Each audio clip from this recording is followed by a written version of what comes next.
all jokes aside, you know how niggas be like, I'm this and that for life, this and that for life. I'm on rest for life, nigga. This a blood oath. Hey, yo, Madara, here go a class for you, my nigga. 140 for the rebel. The world turned its back on me. I'm a cripple. We got soldiers, he got soldiers, but I got different ones. Ain't no way out, I tell you once. Don't pray for nothing, sin and curse. We can't forgive what's forbidden. Remain in them trenches. Trust in the Lord, but please forgive me for the times that I did. If rank is given, have your respect to your apprentice. Be about your business. This loyalty's a death sentence. Look, trying to pick up with a blind field. They said there'll be many mansions. I'm just grinding for my time share. Them devils ain't playing fair. They hunt you like bad pal. But ain't no getting out the game like you Jumanji. You take that oath, it's a Dundee. They try to deal death to a priest. You won't make it out in one piece. So you can stand. Just make sure you got the heart. Say your name 3 times, then it's death do us part. Look. So how you feel about this truth I done shown? This ain't the life you think, little nigga. I should want. Even your own people go disown. And the Lord said they hate you for my name, so you better keep it on.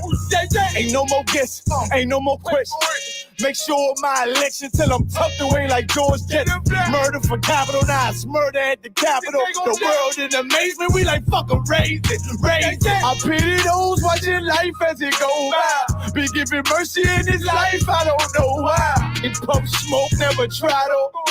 The dead at home, my brother be the dead, it's all I don't. In the photo, salute my nigga, salute my nigga. They like, how you stay focused? I told him I'm motivated cause of you, my nigga. Brotherhoods and weapons, still got weapons on the scene. Now I never do my niggas like Bishop did Raheem. Never mind in all beliefs, they under anesthesia. Shorty say she need me, say she wanna let that love go. So that I let that love grow. But if I bring you to my bed, that's a blood oath. So, how you feel about this truth I done shown? This ain't the life you think, little nigga. I should want. Even your own people go disown. And the Lord said they hate you for my name, so you better keep it on.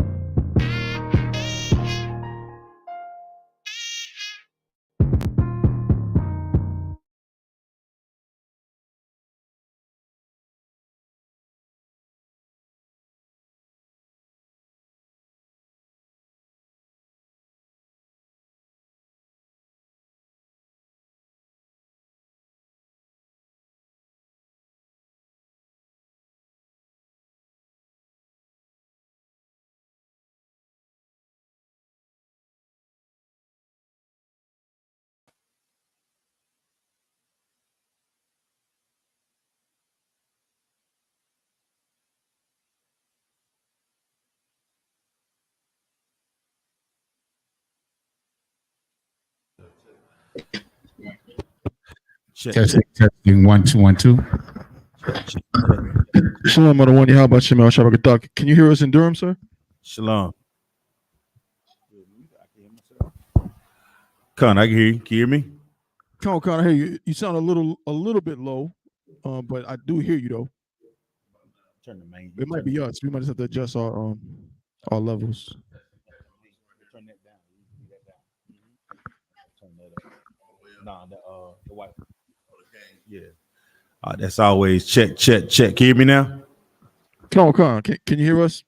Con, can you hear me better? Keep going, Bunk. Con, sir. A lot better.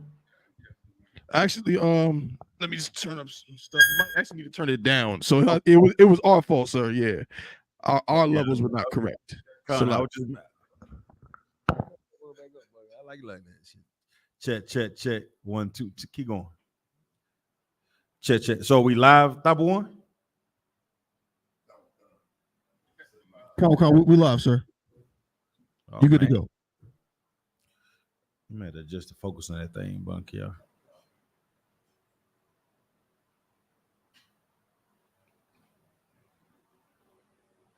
Bring it back out. That's, yeah. Hold on, I'm looking for something before we get started. Y'all don't mind.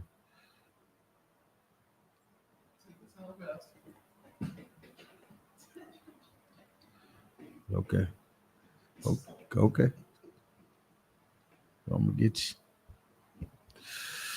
Chat. Yeah, hold tight, Bob. If you're hearing us loud and clear, put a 1 in the chat if you could. If y'all hearing us loud and clear, put a 1 in the chat. Y'all hold tight. Let me get something. The water bunk here.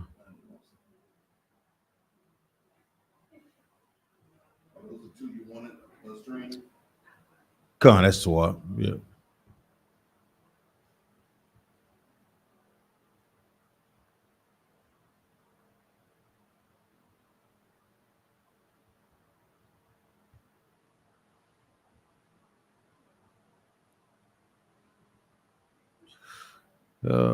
Yeah, hold tight. I know in the Israelite to get impatient. Yeah, hold tight. Israelite, let's get the show home, bunk, y'all. Who this big head Negro think he is? I ain't nobody. I ain't sugar honey iced tea. I ain't nothing.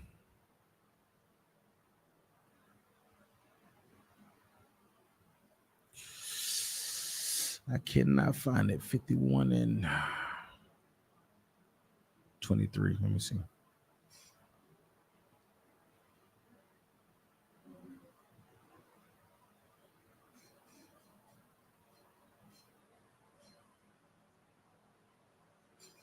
Okay. That's what I'm looking for. Okay. Shalaki Akim, Shalaki Akwatni. Y'all clap it up. All right, Shalom Yahweh by Hashem Yahshua to the brothers, to the Akim. Shalom Yahweh Shemar Latham by Hashem Yahweh Shai to the sisters. Akwatian, I'm preaching officer of 5,000 Zion Ya'ala. I'll be holding down the class for the scripture breakdown and the Brotherhood class tonight here in Fayetteville, North Carolina. We're the I.S.U.P.K, start out of 1 West, 125th Street, Hall, New York, operating on the command of General YAHANNA. If you're not in the I.S.U.P.K, you are not in the truth. Right. What is the truth? The truth is the so-called Black, Hispanics, Native Indians are the Lord's chosen people according to the Bible. In 2024, there's nothing more imperative than us waking up to the truth of the Bible and us getting back to teaching our people who we are, where we come from, and the things that are important to us getting out of this hell that we live in today. You take a look at your life, take a close observance about the thing that matter to you, the people that matter to you. If you love them, share these classes with them. If you feel like, if you know that what you've learned has been a significant change in your life, to you waking up to knowing your identity and your culture, it is a must that you share it with your brothers and your sisters. You understand? You cannot be ashamed nor confounded people when you find this truth. You have to share it with our people, so that way they have the same opportunities that you had to change their life. All right. So with that being said, I'll be holding down the class until Captain of 13,000 Nayathat Banyamya comes in tonight. Man, I looked at the how many of y'all seen the what's his name? Tyreek Hill video? Y'all seen the Tyreek video where the brother got pulled over with the cop? Cop put him out the car because he didn't roll down his window. What did y'all think? What do y'all think about that? Bob Kashaw. Everybody seen it? Can you pull up for him, Bunk, y'all, Bob Kashaw? Let's see, can we pull up, because I don't see nobody in, so we're gonna rock and roll. We're gonna see, can we pull it up real quick for educational purposes only. Educational purpose. You got some shades.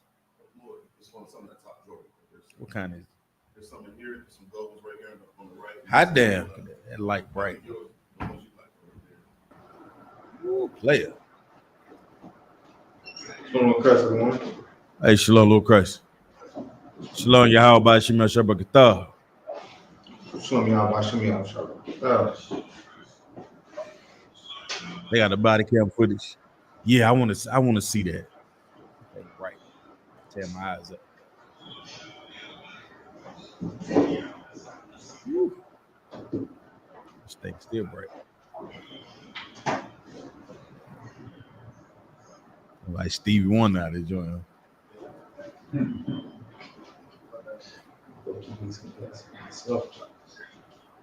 Oh, he can't share.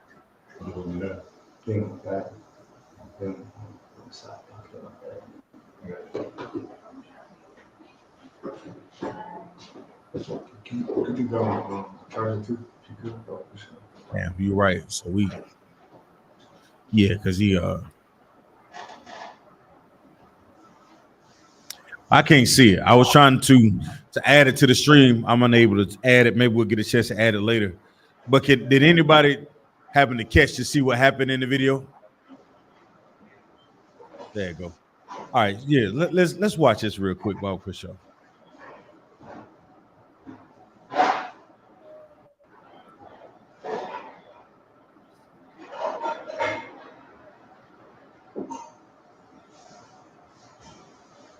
Nah, that's too hard. Good. That's good. I ain't tripping.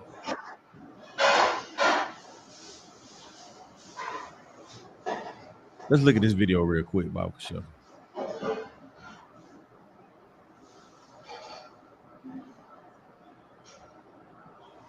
I'm surprised they probably have a commercial on their bunk, y'all. MegaCon Orlando is the largest Comic-Con event that we produce in the US. Remember, this is for educational purposes only. Educational purposes only.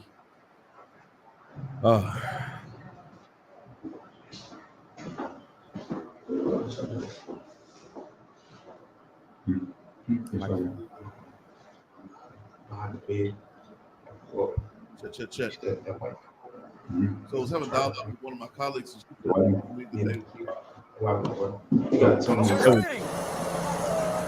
Yeah. So y'all, this is educational purposes only. This is a body cam of Tyreek Hill.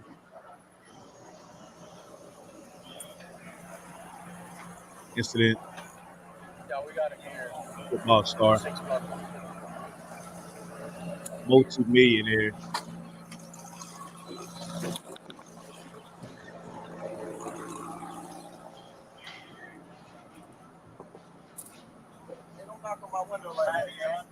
All right, stop.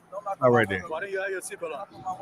What the first thing that the brother says to the police after the police knocks on his window? Did anybody hear it? What did he say?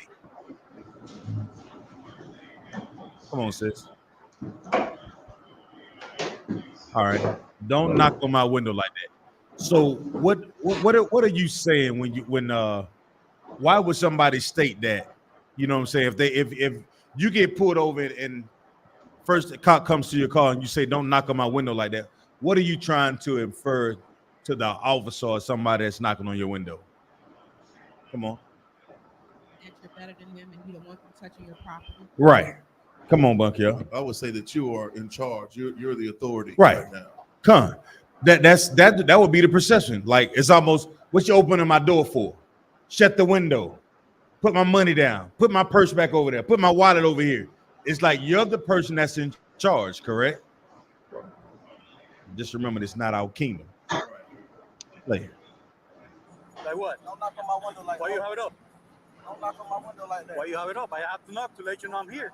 Now we can lower it and talk to you. Get my ticket, bro, so I can go. I'm late, man. What you gotta do? Keep it down. Hey, keep your window down.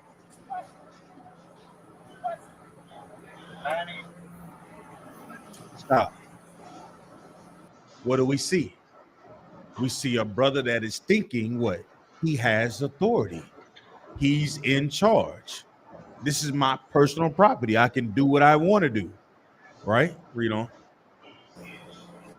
Hey, keep your window down. Keep your window down. I'm going to get you out of the car. As a matter of fact, get out of the car. Get out of the car. Get out of the car. Get out of the car right now.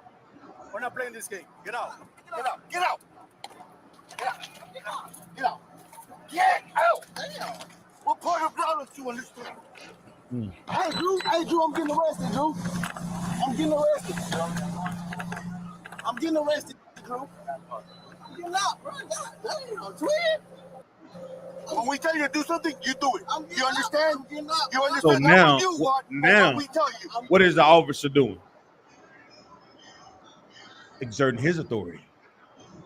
Right? Now he's exerting his authority over this brother, right?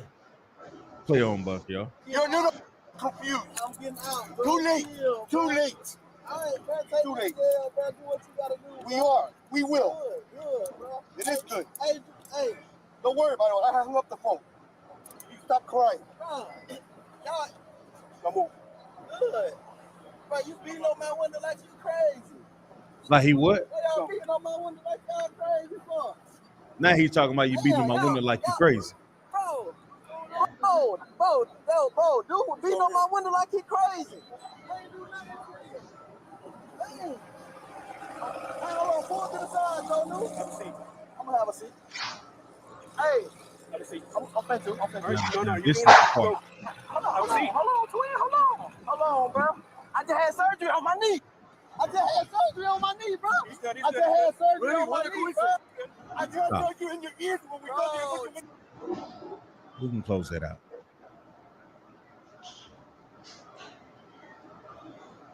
What do we see? What did y'all see? Come on. Raise your hand. Come on, the rush. Slocky, sir.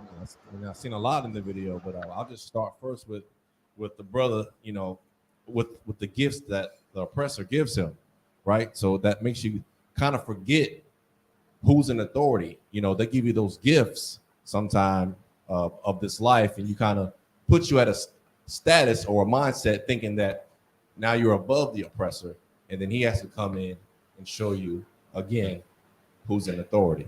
How can we forget when we see things like Tamir Rice? How can we forget when we see things like Sandra Bland? How can we forget when we see things like Trayvon Martin?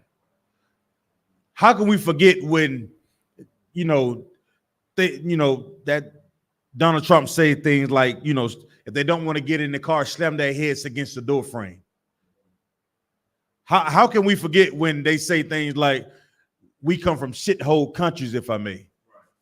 What makes us think it's okay for us to forget? It's the idea. Come on. Salakia. Oh, Salakia. And with that, I'm going to turn the class over to Captain 13,000, Captain I Thought Banyami. Y'all clap it up. I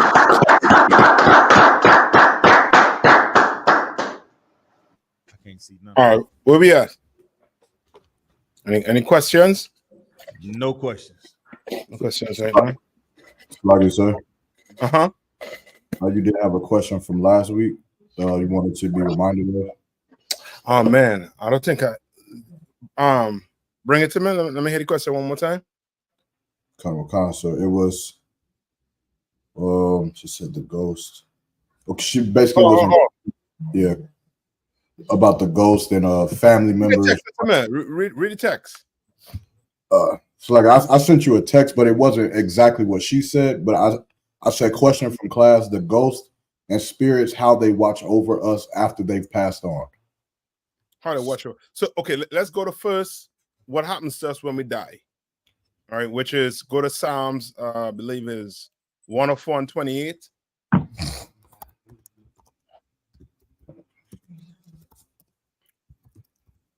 All right. Everything okay with Durham?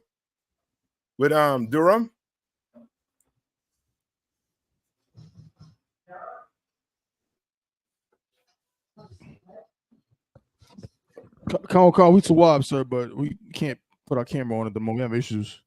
Can't put the camera on, but we to Wob though, sir. Okay. Understand. All right, who getting it from me? So you said Psalms 104 and 28. Yeah. Book of Psalms, chapter 104, chapter 28. That thou, so like you said, 104, right? Chapter 104, verse 28, right? So like you said, chapter 104, verse 28. Mm-hmm. That thou givest them thy gathering, thou openest thine hand, they are filled with good. Skip to 29. Verse 29. Thou hidest thy face. That's it. They are troubled. Thou takest away their breath, they die. Right? In return, So that's what you call what? That's what? Death, sir. Yeah, that's death. You understand? The Lord hides his face. And what happens when he hides his face from you? Okay, sir. They are troubled. Right? Read on. Thou takest away their breath. So now you take your breath away. Read on. They die. They die. Read on. And return to their dust. And return to their dust. So when you die, your spirit goes where? As a matter of fact, read on. Read verse 30.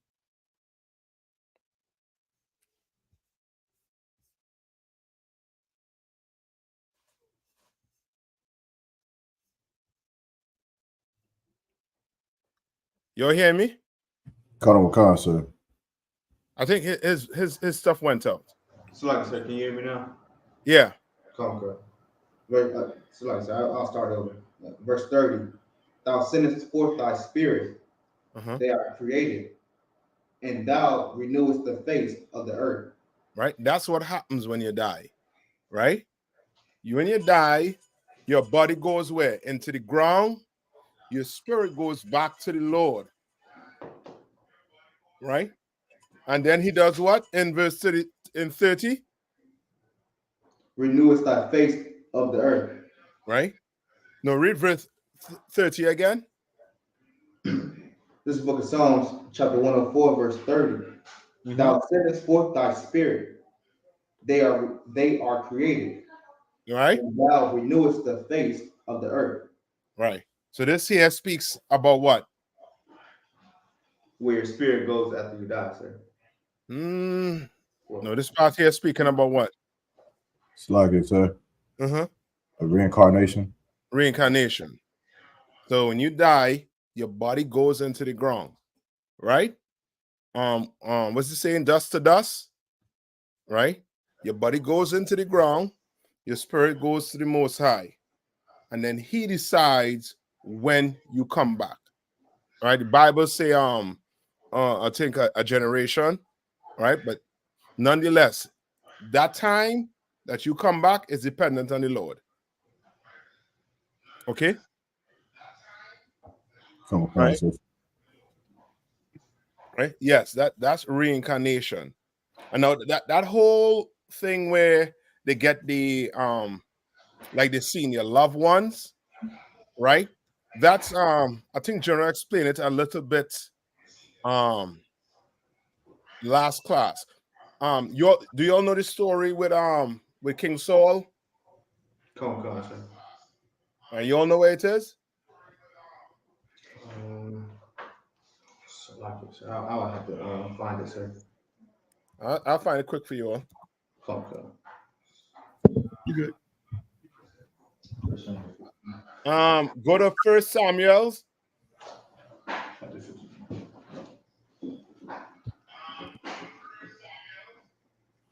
I don't know why.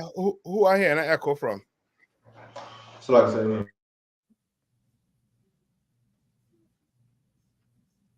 go to 1 Samuel 28 and 7.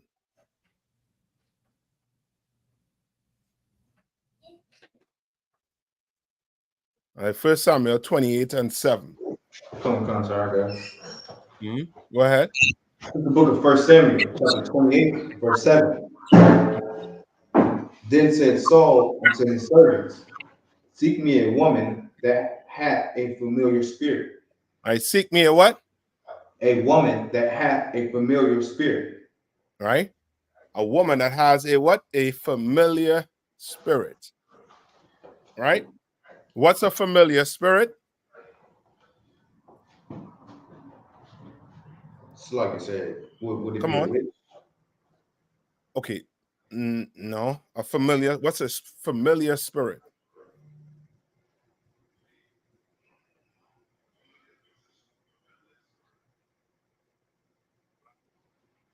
Salakia, sir. Come on. A familiar spirit is when they con you into believing that they can talk to one of your relatives. Okay. Yes, but they say a woman that had a familiar spirit, meaning what? She's a soothsayer, or she's like a connector to the spiritual world. Mm. She's a con artist in actuality. Okay, you're right with what you're saying, right? But I want to know, okay, meaning this. The reason why it says familiar spirit is because this spirit is familiar to this woman. Simple. Still like it, sir. Come on. This just had a demon. Right. Yeah. Okay.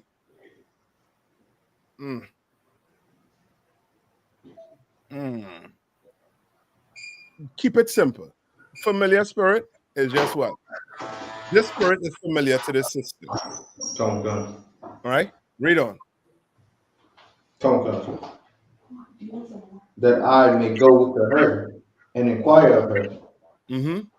And his servant said unto him, and his servants said to him, Behold, there is a woman that hath a familiar spirit and endure. Right. So this woman, right, and this is what people be thinking, right? What you're saying with her being a con woman, you know what I mean? It's all correct. Like people go to, you know what I mean, your family members might go, some of your friends might go to get what? The palm read. As let's say a palm read, Miss Cleo. Might go to Miss Cleo. Miss Cleo is conjuring a spirit that's familiar to her. That is not your loved one. You understand? So I got one. Come on. Somebody, so could you say for as a familiar spirit, could you say somebody that's battling like with drug addiction, could you use that as like a familiar spirit because it's something that they familiar with? No. This ain't that. This ain't that. All right. Read on.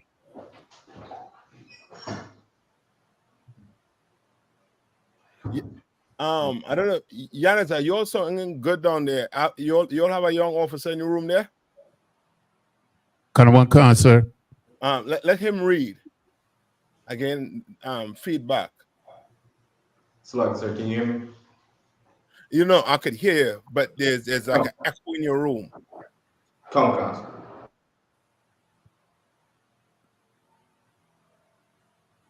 Right. We had 1 Samuel 28 and get to verse 8. Go to verse 8.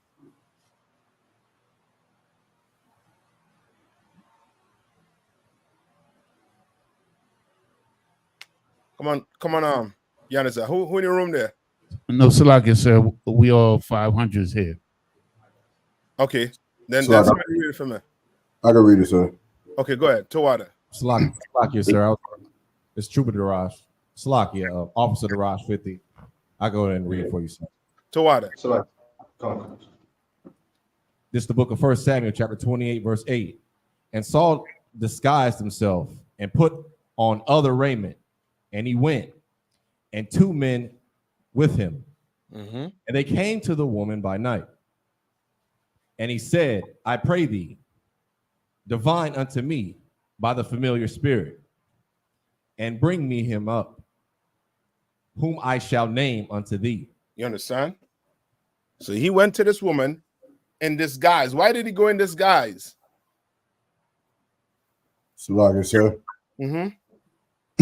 because at the time Saul was like getting like I don't know if he was unalive or just getting rid of like people who was dealing with divination and wizards and stuff like that. Yes. There's a law. You can't be a wizard. You can't be a drug dealer. You understand? You can't be a witch. You cannot be that in Israel.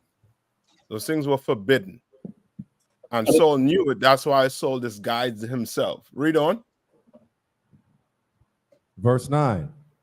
And the woman said unto him, Behold, thou knowest what Saul hath done, how he hath cut off those that have familiar spirits. Right. Read on. And the wizards out of the land. Wherefore then layest thou a snare for my life, to cause me to die. Right. So Samuel, right, made a decree that if you become a what? A wizard, a what? You dealt with familiar spirit, you were going to be what? Cut off, meaning that was it. You was done. You was going to die. You understand? Read on. Verse 10. And Saul sware to her by the Lord, saying, as the Lord liveth, there shall no punishment happen to thee for this thing. Right. Read on. Verse 11.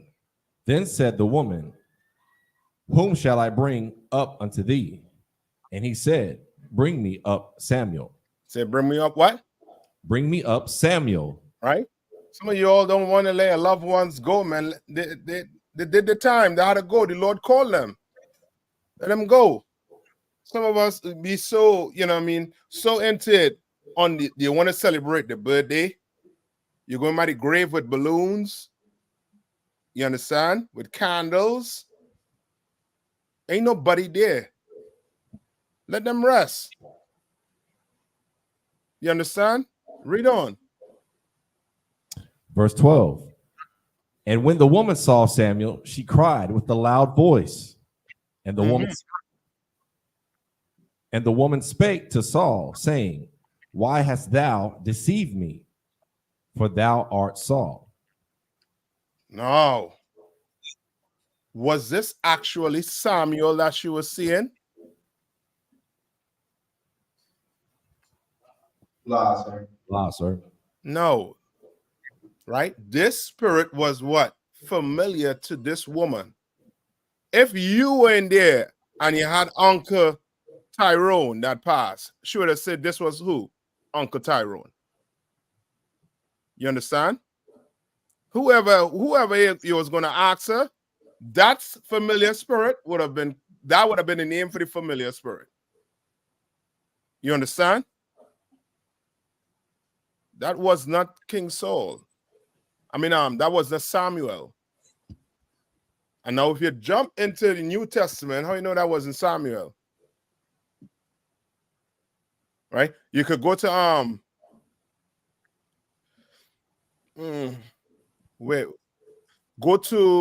let's go to where I think Christ said it out his mouth. You know what we're going to?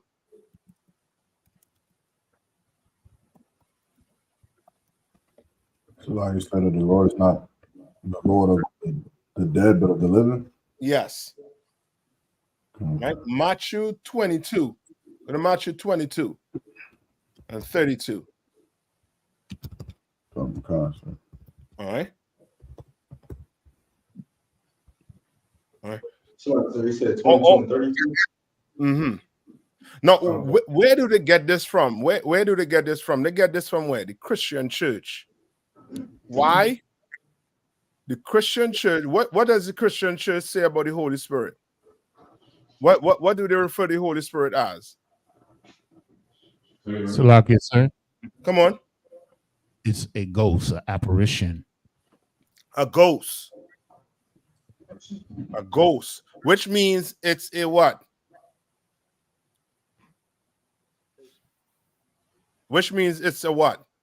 Familiar spirit? No, okay, not familiar spirit, right? Remember, okay, hold up. I don't want to give you it. All right, just put the Christian hat on. Let's put the Christian hat on for 1 minute. For 1 minute. Sluggy, sir. Come on. So you saying what do they believe the spirit is, since they say it's a ghost? Okay, why do they call it a ghost? Because they think it's like a person. Yes. It's something separate from the Most High. But you know that the Holy Spirit has to deal with what? The Most High. That's the Most High what? His spirit, sir. Say one time? The spirit, sir. Yes, but okay. So can you have the Lord's Spirit? Yes, I will buy. That's it. His vibe. His vibe. That's it. You know, this the Holy Spirit is that vibe that you have. You understand? And that vibe is what? You don't eat pork, you don't eat crab, you don't eat shrimp, you don't smoke weed, you don't smoke on the whole. You understand? You don't do interracial marriages. You don't do these things. Right?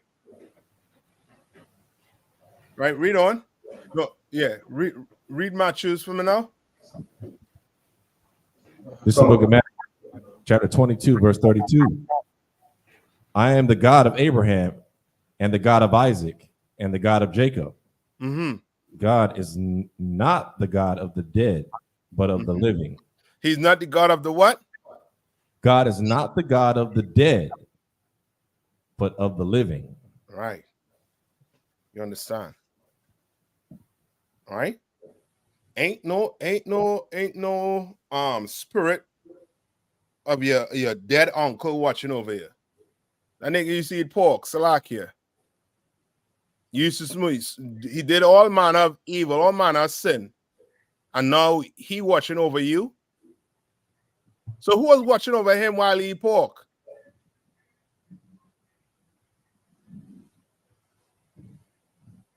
You understand? That's how simple the Christian church is. The Christian church gave you these things. These things are like what? Distractions to what?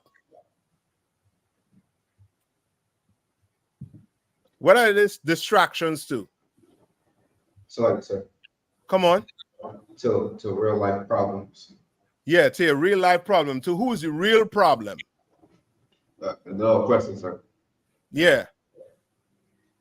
You understand? That's why they tell you what? That Satan is where?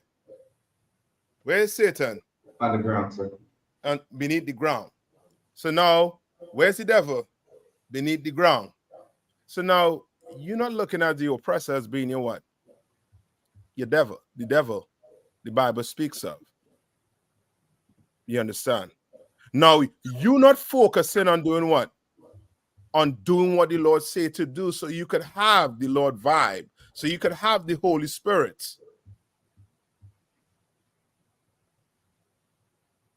You understand? Come on. All right.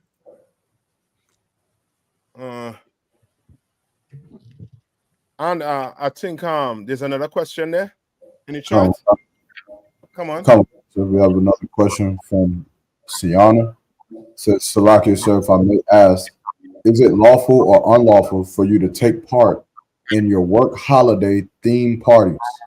Like if your job is having a Halloween party, how do you maneuver around that during your shift, Salaki? Okay. If I could. Come on. I think also too, like, I think a lot of like sisters, they work in like with kids and like in schools and things like that. So like how do you, if the school is saying, you gotta have a Christmas party, how you get around doing that? So like, okay, meaning this. Okay, is it your job to put up the decoration, or are you saying that you go in, like you partaking in that holiday? Which one? You'll understand the question I'm asking? Yeah, sir. Right. So it's like if you are at CVS might have a Halloween theme, right? So they might need you on your shift to put up Halloween pumpkins or whatever. Right? What do you do? Mm-hmm. So that wasn't in my job. Like when I applied to work here, I didn't get the job that said I had to add decorations to the window. I don't know. So like, come on, Sluggy, sir. Come on. if I could, I would imagine you just, you put if that's, what I'm saying, that's part of your, maybe not your job description when you first worked there, but usually with jobs like that, they be having you do all kind of stuff that you didn't necessarily sign up for. So you probably would just have to put up the signage. But if they be like, oh yeah, we're gonna have a work Halloween potluck, you can just be like, nah, I don't do that. You know what I'm saying? Yeah, You don't that's have to it. partake in that stuff. Yeah, it's no different than a brother or a sister working in a meat factory that has what? More than likely gonna have what? Pork in it, right? But there's gonna have ways you're gonna have to deal with that pork. Meaning what? Right. You're gonna have to wear gloves. You might have to wear certain clothes so that it doesn't get on you. You understand? But I mean, those those type of jobs you want to try to steer yourself away from. You understand? Come on. If I could, to also your Mark's point though, with say teachers and people that deal with children, a lot of times they'll have those kind of activities almost a part, like built into it. So like, what I'm saying? Well, this year, this month is Halloween month, so everything is Halloween themed, like Halloween themed pins, Halloween themed arts and crafts. So it's like, a sister like that or a brother in that situation, what I'm saying? Like, how would they, what I mean, would it be the same thing with like putting other decorations? Like, you just got to do the activities and then that's that. And that's it. Whatever what you did to do, you just there to do what you have to do and just go home after. You are not partaking. You're not partaking in the activities. You're not saying Happy Halloween and that type of, You're not doing that. You understand? That's your job. You're doing it. If you have to do it, if you could find a way around it, then find a way around it. You understand? You might want to talk to your supervisor. Tell your supervisor up front, I don't celebrate Halloween. I don't do these holidays. It might not end well for you, but at least you let them know. You understand? Common concept. All right. Common concept. All right. Any more? Common concept. Yeah, you're also lucky. So like there was another question from Sister Chelsea. It says, Salaki, sir, if I may, what are some healthy ways one can honor or grieve someone on their anniversary of their death if you have not yet made peace with their passing? Okay. The Lord gave you a specific time to make peace with your passing. Where is that? 7 days. No, I think it's more than that. I believe it's in Ecclesiasticus. Hold on.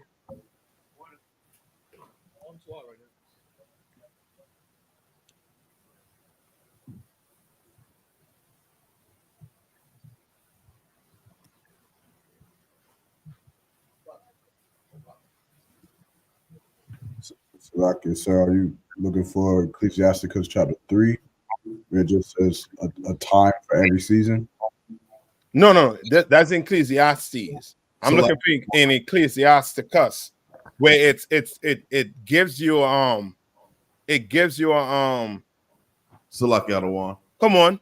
Is it Ecclesiasticus chapter 22, verse 12? Read it for me. Let me hear it. 7 days do men mourn for him that is dead. But for a fool and an ungodly man, all the days of his life. That's a good one to show that what? There's a time period to mourn? Yes, there's a time period to mourn.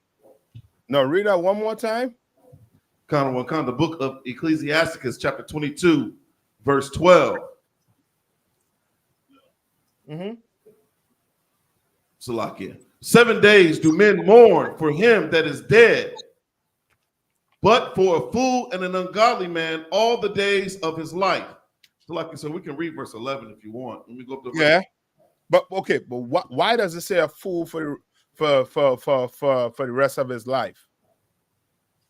Because it's a vain thing to continue to mourn over, someone that's dead. I mean, it's pointless. Why? you're not getting any closer to them. So like I said, Bring them back. so like it's food to mourn for somebody who's back on earth again. They back again. That's it. Because we believe in what? Reincarnation. The Bible teaches what? Reincarnation. So you mourning for the rest of your life when the person could be where? Right back on earth. Remember, the Bible say what? God is not the God of what? Of the what? Dead, but of the living. You understand? So he gave you a specific time to do what? To mourn. But read on. So, Salakia, sir. Mm-hmm. The book of Ecclesiastes, chapter 22, verse 11. Mm-hmm. Weep for the dead, for he hath lost the light. Mm-hmm. And weep for the fool, for he wanted understanding. Mm-hmm. Make little weeping for the dead, for he is at rest. For he is at what? At rest. He's at rest. Meaning what? Meaning he's asleep. Yeah. What you had to what you had to pay every month? Tithes, building fund. Now, okay. Rent. Yeah. Now you're getting to it. Tithes and building fund. Those things you should be. That should be, you know what I mean, top of your list. Meaning that ain't your burden. You understand? But what this oppressor wants to take out, all the tax, all that rent, the high prices of food. You understand? All them things you what? You worrying about because you what? You Oppressed. are oppressed, but you are alive. Live. Okay. So a person who is dead, he's what? He's sleep. You're not to worry about. You resting. And why do they use the word sleep? Because he'll wake up again. Yeah, he's coming back. He is coming back. He's going to sleep for a short time, but you will be back here on earth. You understand? You're going to be right back here on earth.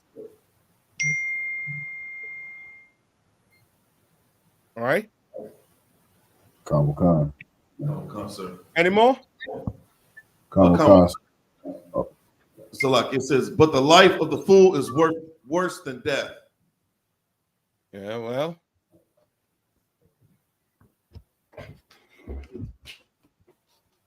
I say what the life of a fool is worse than what? Than death. Than death. You understand? You want to try not to be a fool, basically. All right. I'm trying to look for that one, man. I know it's in Ecclesiasticus. Hold on. Give me 1 minute. Let me check it here. Give me 1 minute. All right.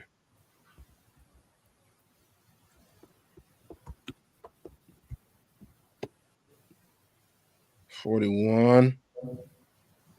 And hold on. Let's see something.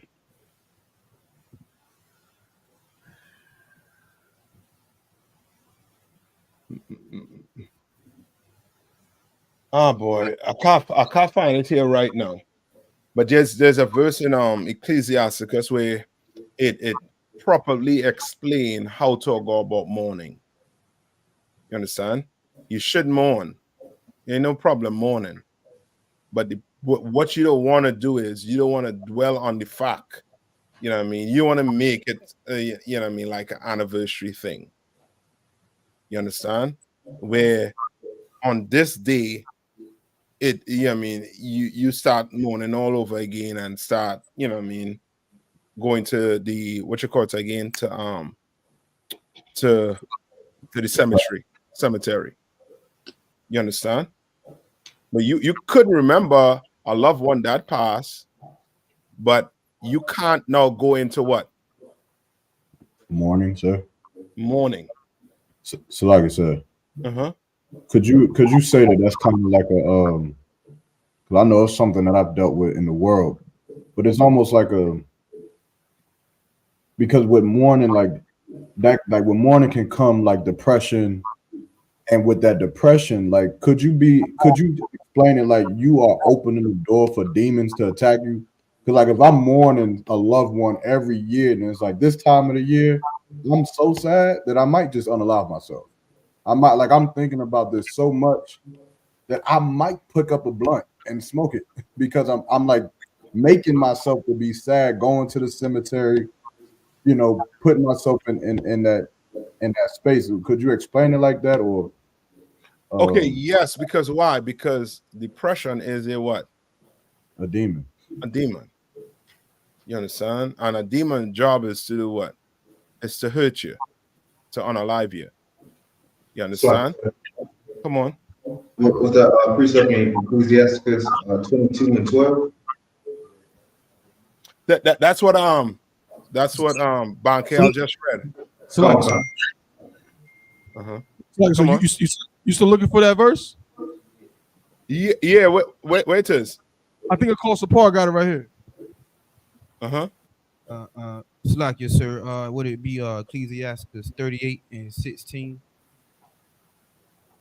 38 and 16. Hold on. And who is this? Also Call Sapar, sir. This brother from Philly? VA out of one. Oh, from VA. Con. Most High Christ. Hold on. Yes, I think this is it right here. Read this to me. Ecclesiastes chapter 38, verse 16.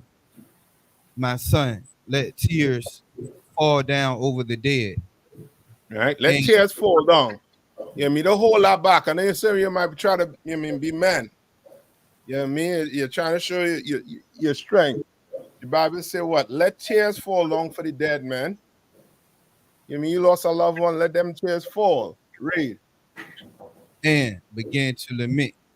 As if thou hadst suffered great harm thyself. You understand? Read on.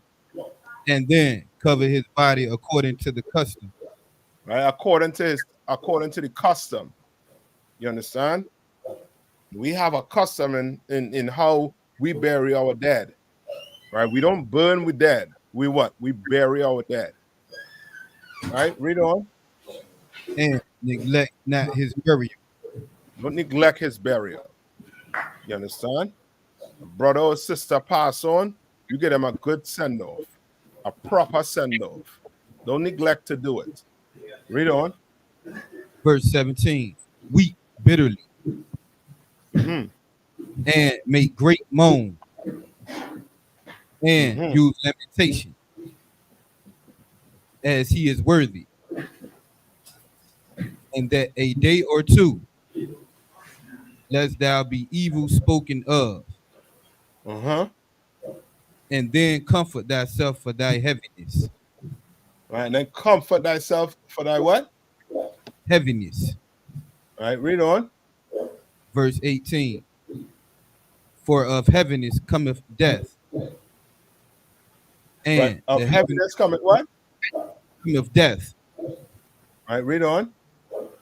And the heaviness of the heart breaketh strength. Right, breaketh strength. So you don't want to be the one to be doing what? Dwelling on the fact that you lose this loved one. You have time to mourn, you mourn for that time. And then let that go.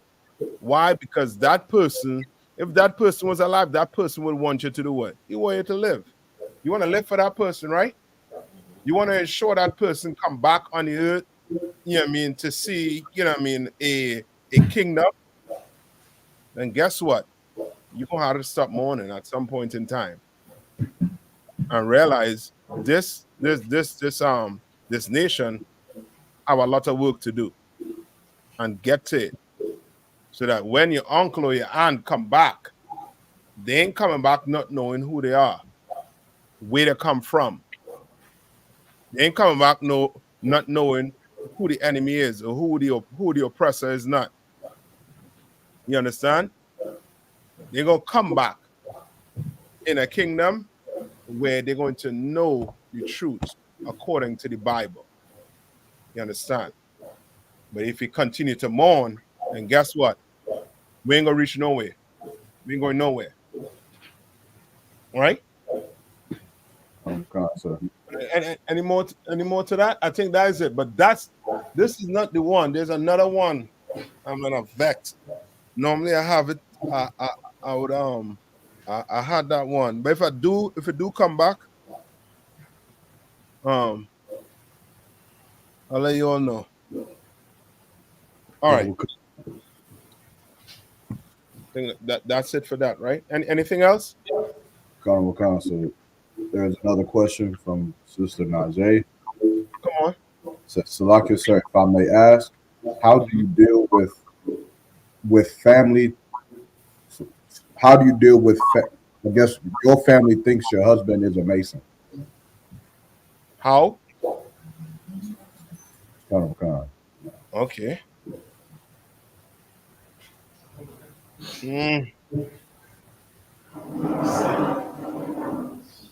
How do you deal with your family thinking your husband is a Mason?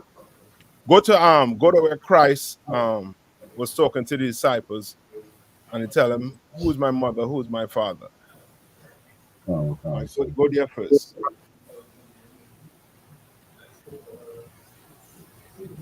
All right. And you know what I mean? Like how you gonna convince them that he's not a Mason? He might have to talk to them, and if you speak to them, and they still think he's some type of Mason, well, Lord be with them. I you know what I mean? Okay. Lord be with them, but the focus should be on what you think your man is. Right. What you think your man is. Do you think your man is, you know what I mean? If he is any truth, if he's a priest of the Lord, because theirs is irrelevant. Because if you're saying that's your man, what does the Bible say about a man and a woman? That they twine are one flesh, sir. Yes, become one flesh. Give me that give me that first where it says a woman leaves her father's house, and the man leaves his father's house too, and they both become one. Okay, I believe that's Mark chapter 10 verse 8. Get it from me. Okay.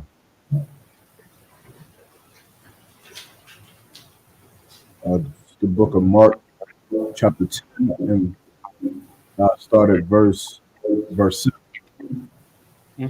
For this cause shall a man leave his father and mother and For this cause, what? Shall a man leave his father and mother? Right. This cause a man shall leave his mother and father. Right. Read on. Okay. And cleave to his wife. And what? And cleave to his wife. Cleave to his wife, meaning what?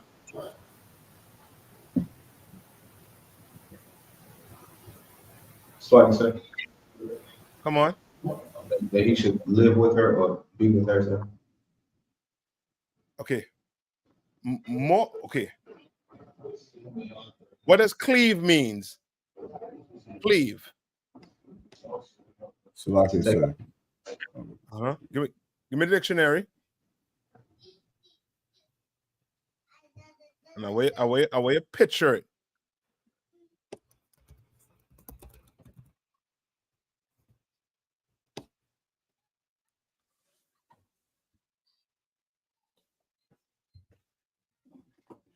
Cleave. Anybody get it? I'm gonna pull it up quick right here.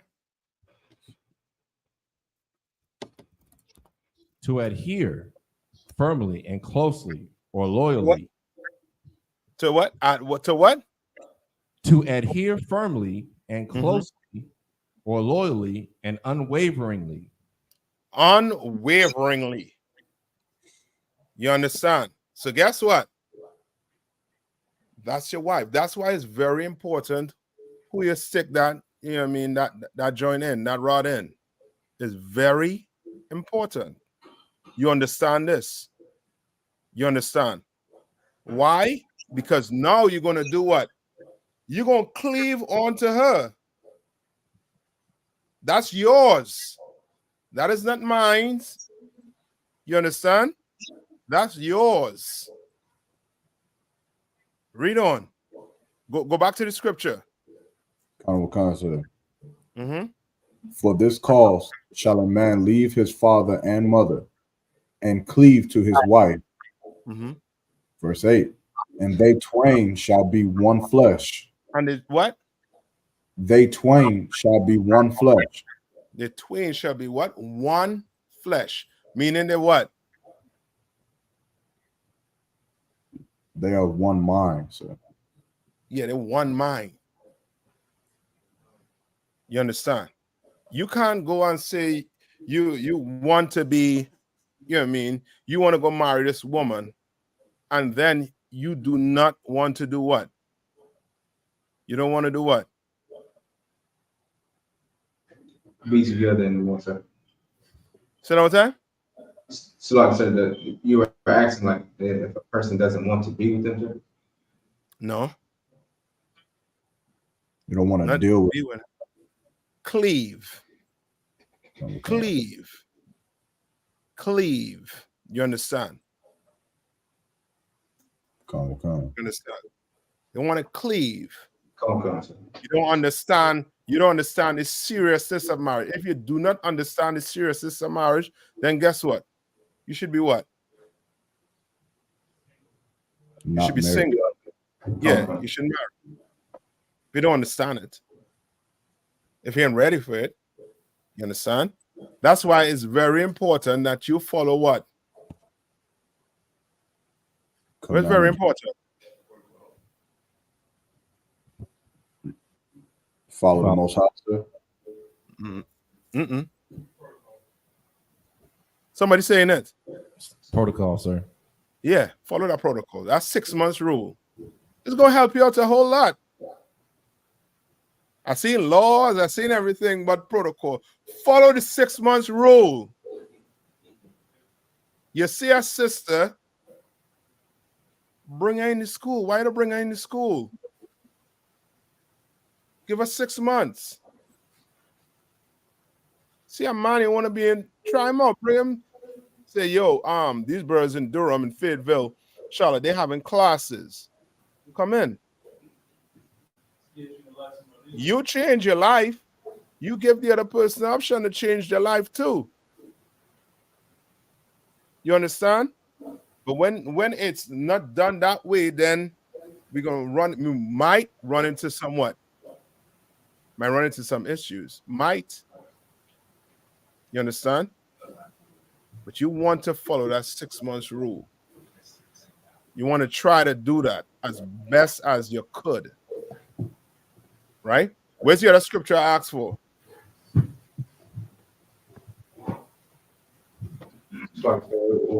Matthew 12 and 48. Read that for me. Come, sir. This is the book of Matthew, chapter 12, verse 48. Somebody else gave for me, please. Matthew chapter 12, verse 48. Well, I'll start at verse 47. Then one said unto him, Behold, thy mother and thy brethren stand without, desiring to speak with thee. You understand? This is who? This is Christ speaking. No, this is I forget who was talking to Christ, but that person was telling them what? Your mother and father, your family members, they're outside, they're waiting to talk to you. Come. All right? Read on. Verse 48. But he answered and said unto him that told him, Who is my mother and who are my brethren? Who is my what? My mother and who are my brethren? And this is one of the hardest things, you know what I mean, brothers and sisters you know what I mean, might see themselves going through coming into the truth. You understand? This is one of the hardest things you're gonna find. Finish it off, Yarma. Verse 49. And he stretched forth his hand toward his disciples and said, Hold my mother and my brethren. Verse 50. For whosoever shall do the will of my Father which is in heaven, the same is my brother and sister and mother. You understand? Christ was basically telling his disciples what? You in here in the truth? You and what? My mother, my father, my brother, my sister. When you come into the truth, you're going to get a brand new what? Family. Brand new what? Family, sir. A brand new family. So who cares if mommy and daddy think your husband is a Mason? Who the hell cares? If they want to be that ignorant, who the hell cares? Guess what? You have a new mother, new father. You have everything you need inside this school right here. You understand? We family. You understand? But you're going to have to come in to this family, and you're going to have to do what? Do the will of the Father, sir. Yeah, do the will of the Father. Meaning what? You're going to have to do what? Obey everything that's in that Bible. You can't want to come in here and say you want to be part of my family, and you're doing what? Eating pork, crab, shrimp, and lobster. You're lying. You're murmuring. You're smoking weed. No, you're going to have to come in here and give up that to be part of my family, to be part of this family. You understand? Because the will of the Father is not for you to do what? For you to roll a blunt. That's not the will of the Father. That's your will. But not the will of the Father. You understand? Right? Any more on that? Salaki, sir. Come on. I don't know. Just going to the sister's question, I just think about Masons celebrate Christmas. Masons celebrate Thanksgiving. A Mason is going to celebrate his birthday. But a brother that's going to do the will of the Father, that's going to be obedient to what's in the Bible, he's not going to do, or she's brother, he's not going to do any of those things. So it's almost like they're really just making mockery of your husband. Really, your husband is an outstanding brother that's want to stand for the Lord, but being a Mason actually goes against serving the Most High. Yeah. All right. I want him, you know what I mean? I want him, I'll focus more so on, you know what I mean, what you know what I mean, what the wife thinks about the husband. You understand? That family member, you really, it ain't no convincing that family member, nothing. You don't have to convince that family member about anything. You understand? But how you see your husband. What are you doing for your husband? You understand? Focus on that. Zone in on that. What you doing for the truth? What you trying to do? Those are things you want to zone in on. But mommy and daddy, you got, you know what I mean? Set up 2 prayers for them. Because that's as much as they could do.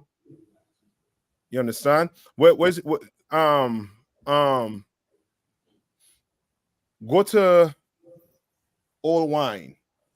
You don't know what I'm talking about? Sir.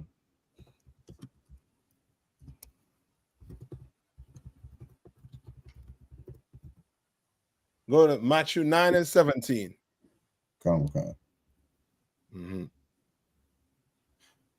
This is Matthew chapter 9, verse 17. Neither do men put new wine into old bottles, else the bottles break, and the wine runneth out, and the bottle perish. You understand? And that's what brothers and sisters got to understand. You can't come in here and do what? And be the same. You can't come in here and say what? you caught up with the opinions of who?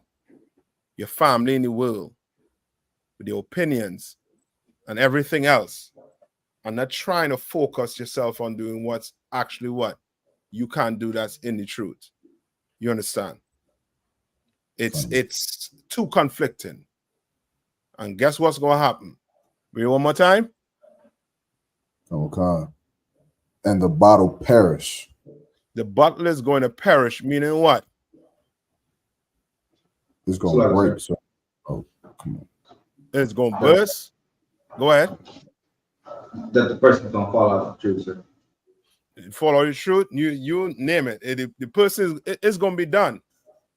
They're going to be done.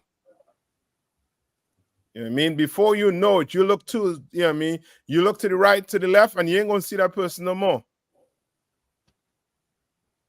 You understand? You ain't going to see them no more.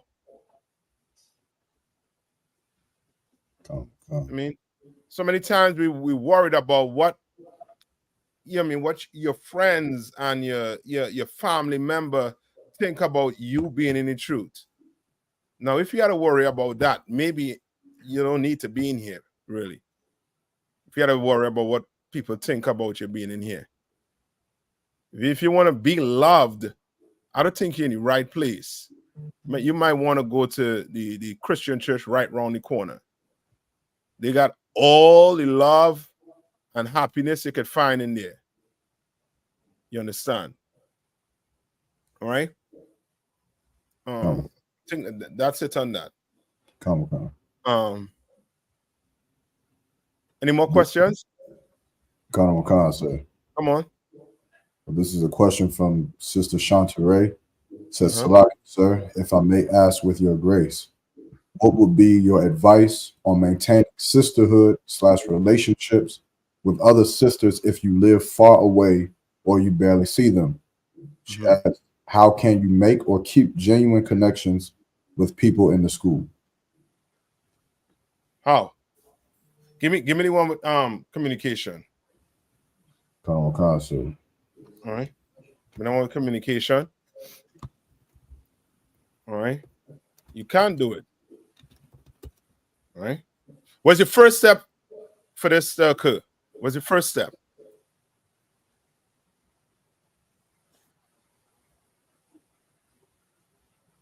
What's your first step? Salaki. Come on. Doing your 90 days or shedding the world. You're going to have to do what? You're going to have to come in here. You have to come in here and start doing what?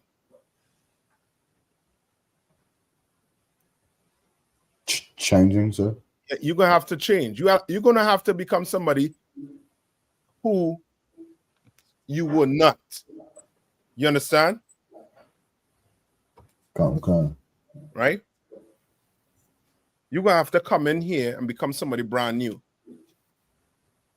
Most of us like to say what? Most sisters like to say they're who? They're all the righteous sisters in the Bible. I'm Esther. Give me some other names. Deborah, sir. Yeah. What's the other one?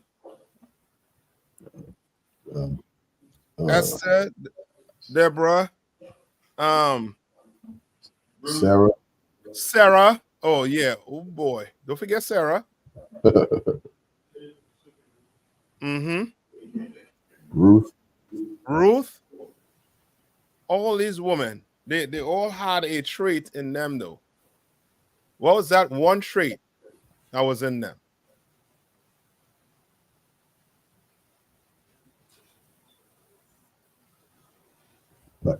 So, like, sir, would it be obedience? I'll take that. The all of the sisters were in the truth.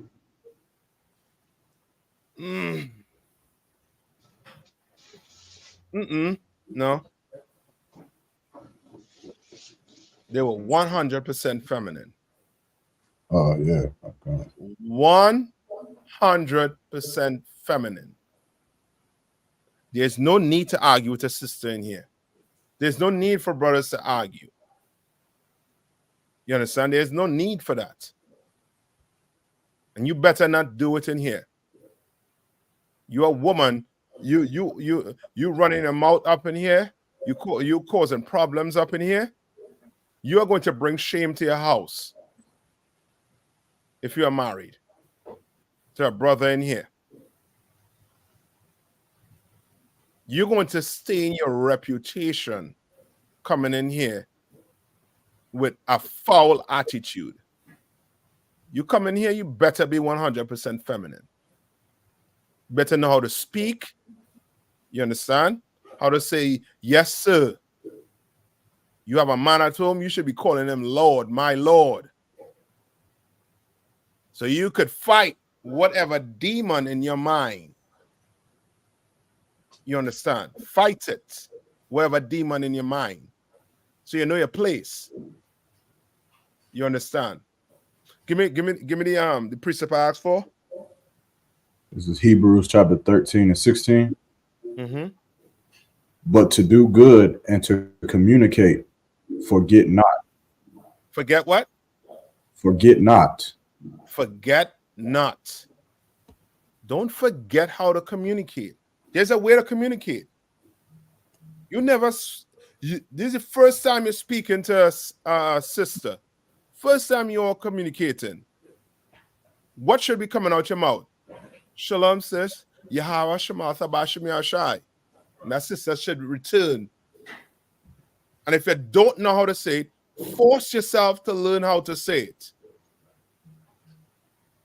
Force yourself. Have the paper right in front of you while you're on the phone. Says, hold on. I'm going to get this. Shalom, Yahweh, Shema, Al. Force yourself to do it. I mean, some of your sisters come in here, you're going to have to share your man. You're going to have to share him.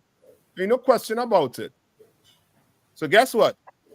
He ain't going nowhere, and his other wife ain't going nowhere. So guess what? Better make things happen, or else you're going to end up in a council, and you're going to stain your name, your reputation. If you're a loudmouth, right? Read that one more time. Come. This is Hebrews chapter 13, verse 16. Uh-huh. But to do good and to communicate, forget not. Mm-hmm. Read on.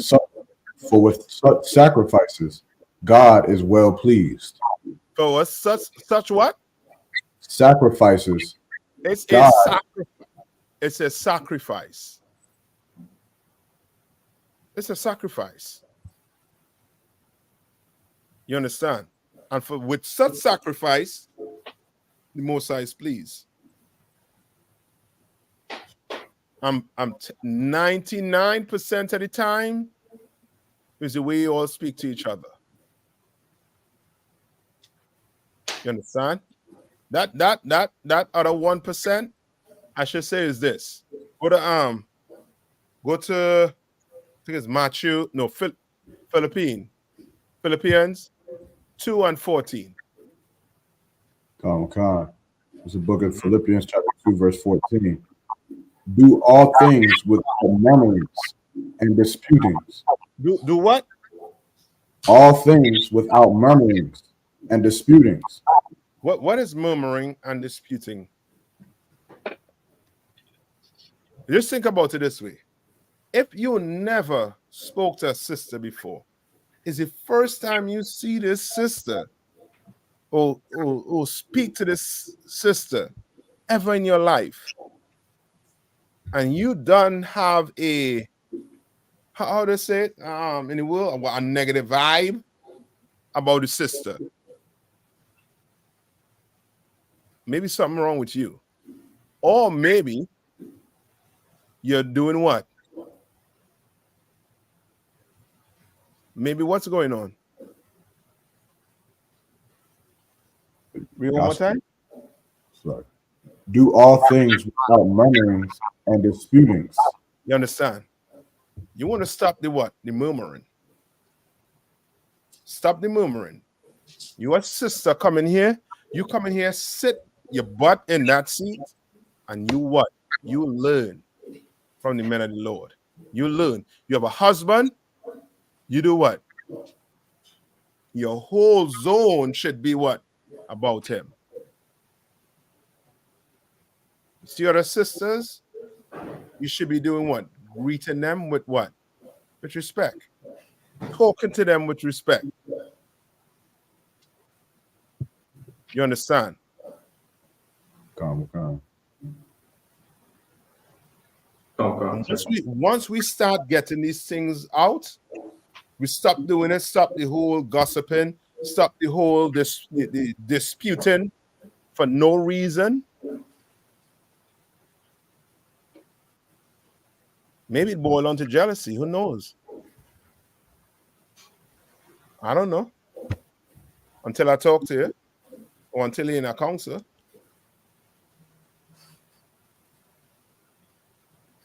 Right? Read on. Common concept. So like in verse 15, that ye may be blameless and harmless. That ye may be what? Blameless and harmless. That ye may be blameless and harmless. Because murmuring and disputing for no goddamn reason is very harmful. You understand? It's very harmful. And in here, we don't tolerate it. Murmuring and this whole disputing, sin. And we don't suffer sinners in here. You understand? Read on. The sons of God without rebuke, in the midst of a crooked and perverse nation, among whom ye shine as light in the world. As you shine as what? Lights in the world. You understand? You coming here, a one West sister should be shining as a what? Light in the world. Yeah. They should be able to see you and be like, she ain't no Christian. She ain't no Muslim. What is she? But if you gossiping, if you disputing, you have the whole mindset, well, this sister don't like me. When you never spoke to the sister before, you speak to the sister, and the way you are communicating, it's, you know what I mean, it's off.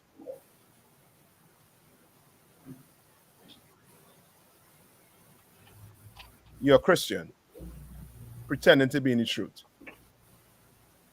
You understand? You're going to come in here, and that light is going to have to do what?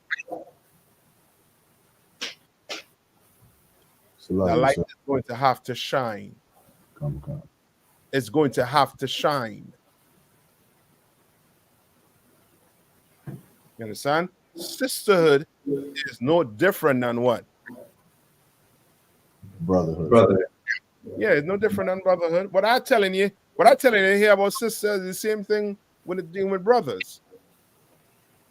You talk to a brother with some kindness. So a sister, you speak to each other with some what? Kindness.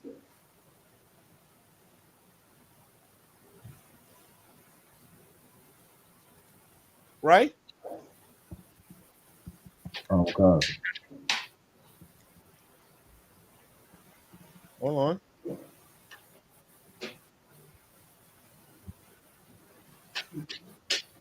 Go to Ephesians 4:32.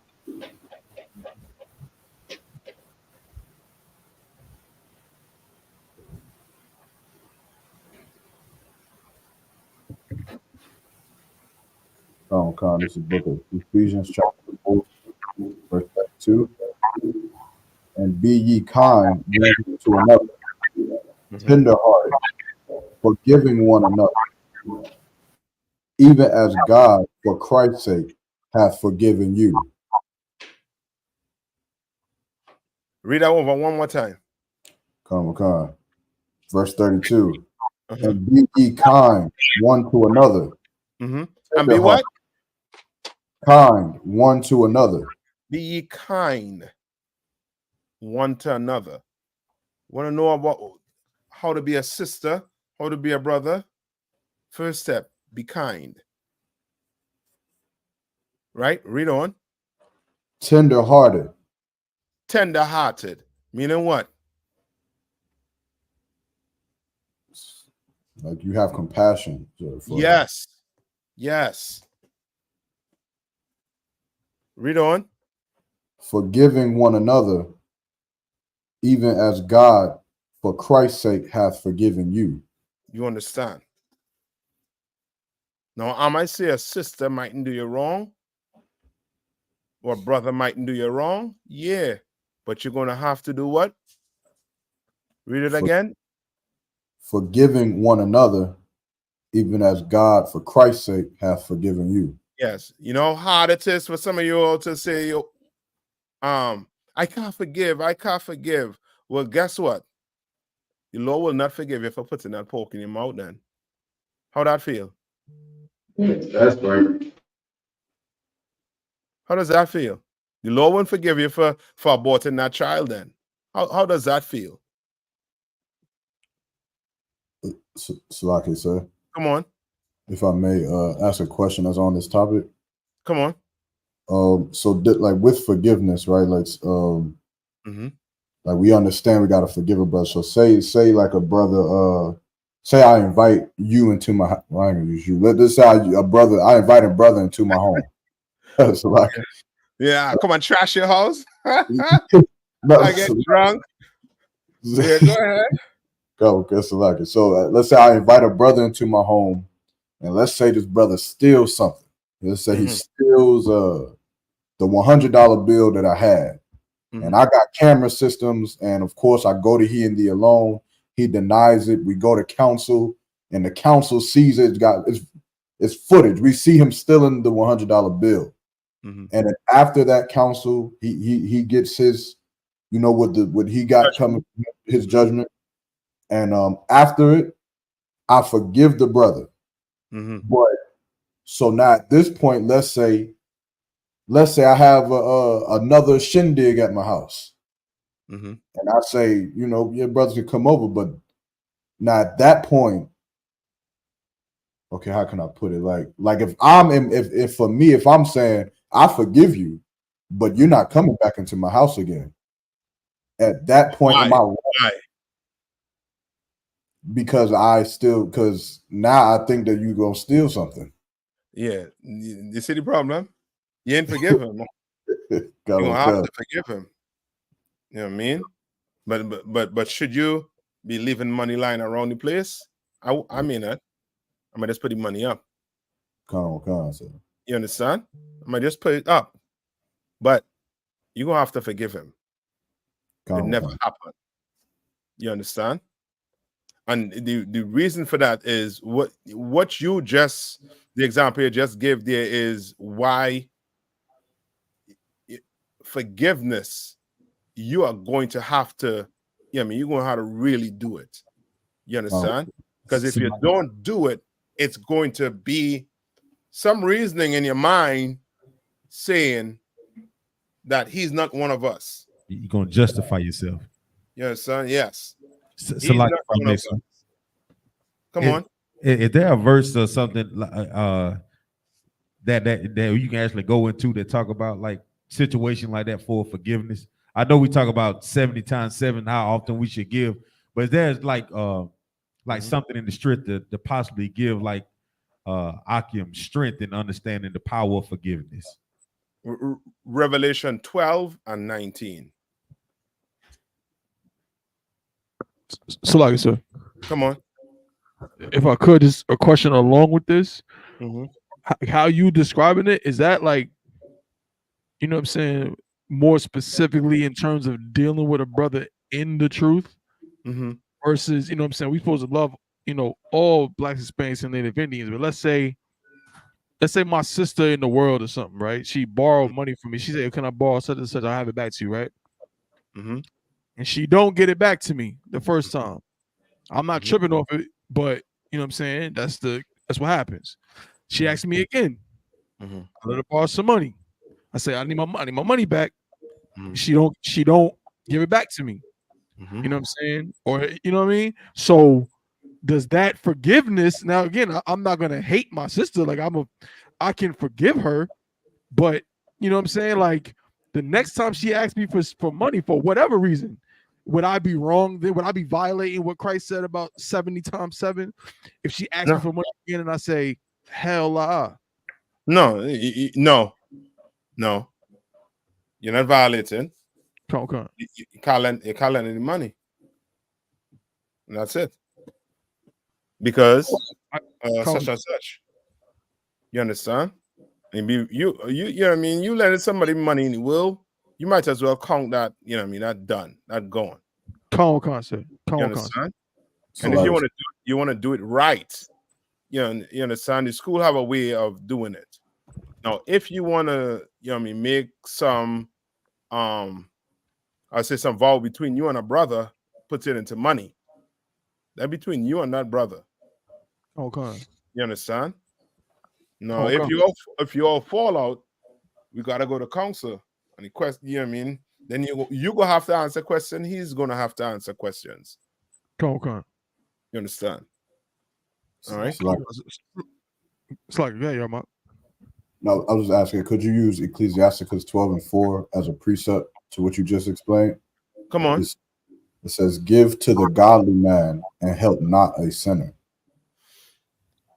Okay.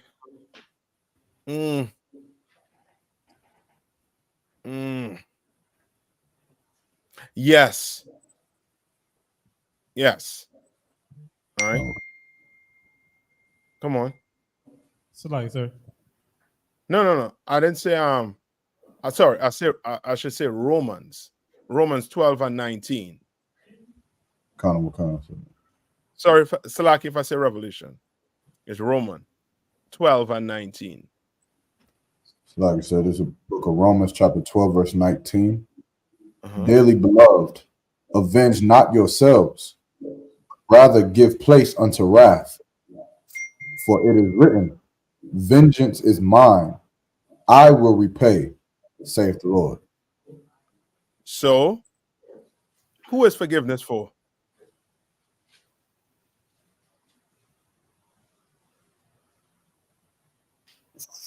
For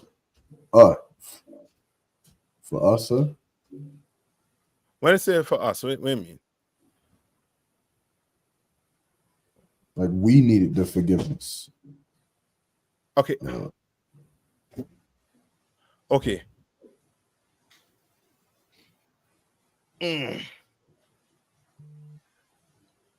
If somebody offend you, right? Let's say a brother offend you, right? Come. You say, I forgive your brother. Who is the forgiveness for? For the brother who offended me. No. Slide, sir. Come on. It's for you. For you. Why? Read it one more time. Come. Verse 19. Dearly beloved, avenge not yourselves. Because if you don't forgive him, guess what you're gonna do? Avenge yourself. You're gonna try to. Come. Avenging yourself don't mean you're gonna hurt the person. It might just mean what? You're gonna get even? Yeah. I mean, it don't, you know what I mean? When I say hurt, meaning it don't mean if he, you know what I mean, take your eye out, no, you're gonna take his eye out. You understand? But you're gonna plot to try and get him back, him or her back. So you have to what? Forgive that person for what to take place. Read on. Come. But rather give place unto wrath. For it is written, vengeance is mine, I will repay, saith the Lord. Yes, because if you do not forgive, guess what? Then the Lord. Come on. That the wrath might fall upon you. Oh, okay. Who's the rod for? Sorry, sir. Who's the rod for? The person that wronged you, sir. Yes. So if you don't forgive that person, what's going to happen? That you might receive the same, well, in a case, the same punishment, sir. Judgment. Well, okay. When they say you can face the same punishment, what you mean? As far as like something will happen to you, sir. As far as like now, this person wronged me, and I don't. You didn't do anything. Right, come. Well, in this case, I did. I didn't forgive the brother or was the person that wronged me. Okay. With that, it's like I said. Basically, what I'm asking is, if I didn't forgive the person that wronged me, would I also receive a judgment for it, or? Okay. The Bible tells you about that, right? That's why the Bible goes into if you bring a gift to the altar, I believe tells you about that, right? But this wrath that the Lord have for this for the offender, right? If you don't forgive this person, right? Then guess what? Right. That come on. And the Lord ain't gonna forgive you. Yeah, basically. That's it. Simple. So, sir. Come on. If I may. Uh-huh. Okay. Pertaining to forgiveness, right? Like, is forgiveness like automatic, or should a person, first admit or want to be forgiven? Okay. I'll give a scripture. I think it's Luke 17 and 3. I believe that's the one. Read it for me. It's the book of Luke, chapters 17 and verse 3. Take heed to yourselves. If thy brother trespass against thee, rebuke him, and if he repent, forgive him. Right. So the rebuke has to be done when? Like he and thee alone, right? Like yes. So then, if he doesn't repent or if he doesn't accept responsibility, is he still supposed to be forgiven? No, they didn't take him to counsel. Salagi, sir. Come on. If I could, so this question is going off of what topic? So Fayetteville. Go ahead. Concert. So basically, and I think it's what kind of Giannis was getting at as well. As far as forgiveness goes, even though it's for the person that's doing the forgiving, is it not? I believe I heard a general talk about it before. Like before the forgiveness can happen, there has to be like what's the word he used? Recompense. Basically recompense. You know what I'm saying? Like if a woman gets abused, right? Some cat abuse her on the street, right? But he get away with it. You don't go to jail. Nothing happens to him. You know what I'm saying? Does she still have to forgive him like nothing happened, even though he never had to pay for his crime? You know what I'm saying? Versus if he paid for his crime and now it's like, okay, I forgive you. You know what I'm saying? He actually had to go through something in the end. Or is it like, sorry, sir. No, go ahead. Finish up what you're going to say. That's basically it. Like, you know what I'm saying? Basically, if he paid his debt in some way, or if you rob somebody, you steal $10,000 from me. You know You know what I'm saying? You got the $10,000, you know what I'm saying, under the floorboards at the crib, come to me talking about, hey, I did you wrong, brother. Could you forgive me?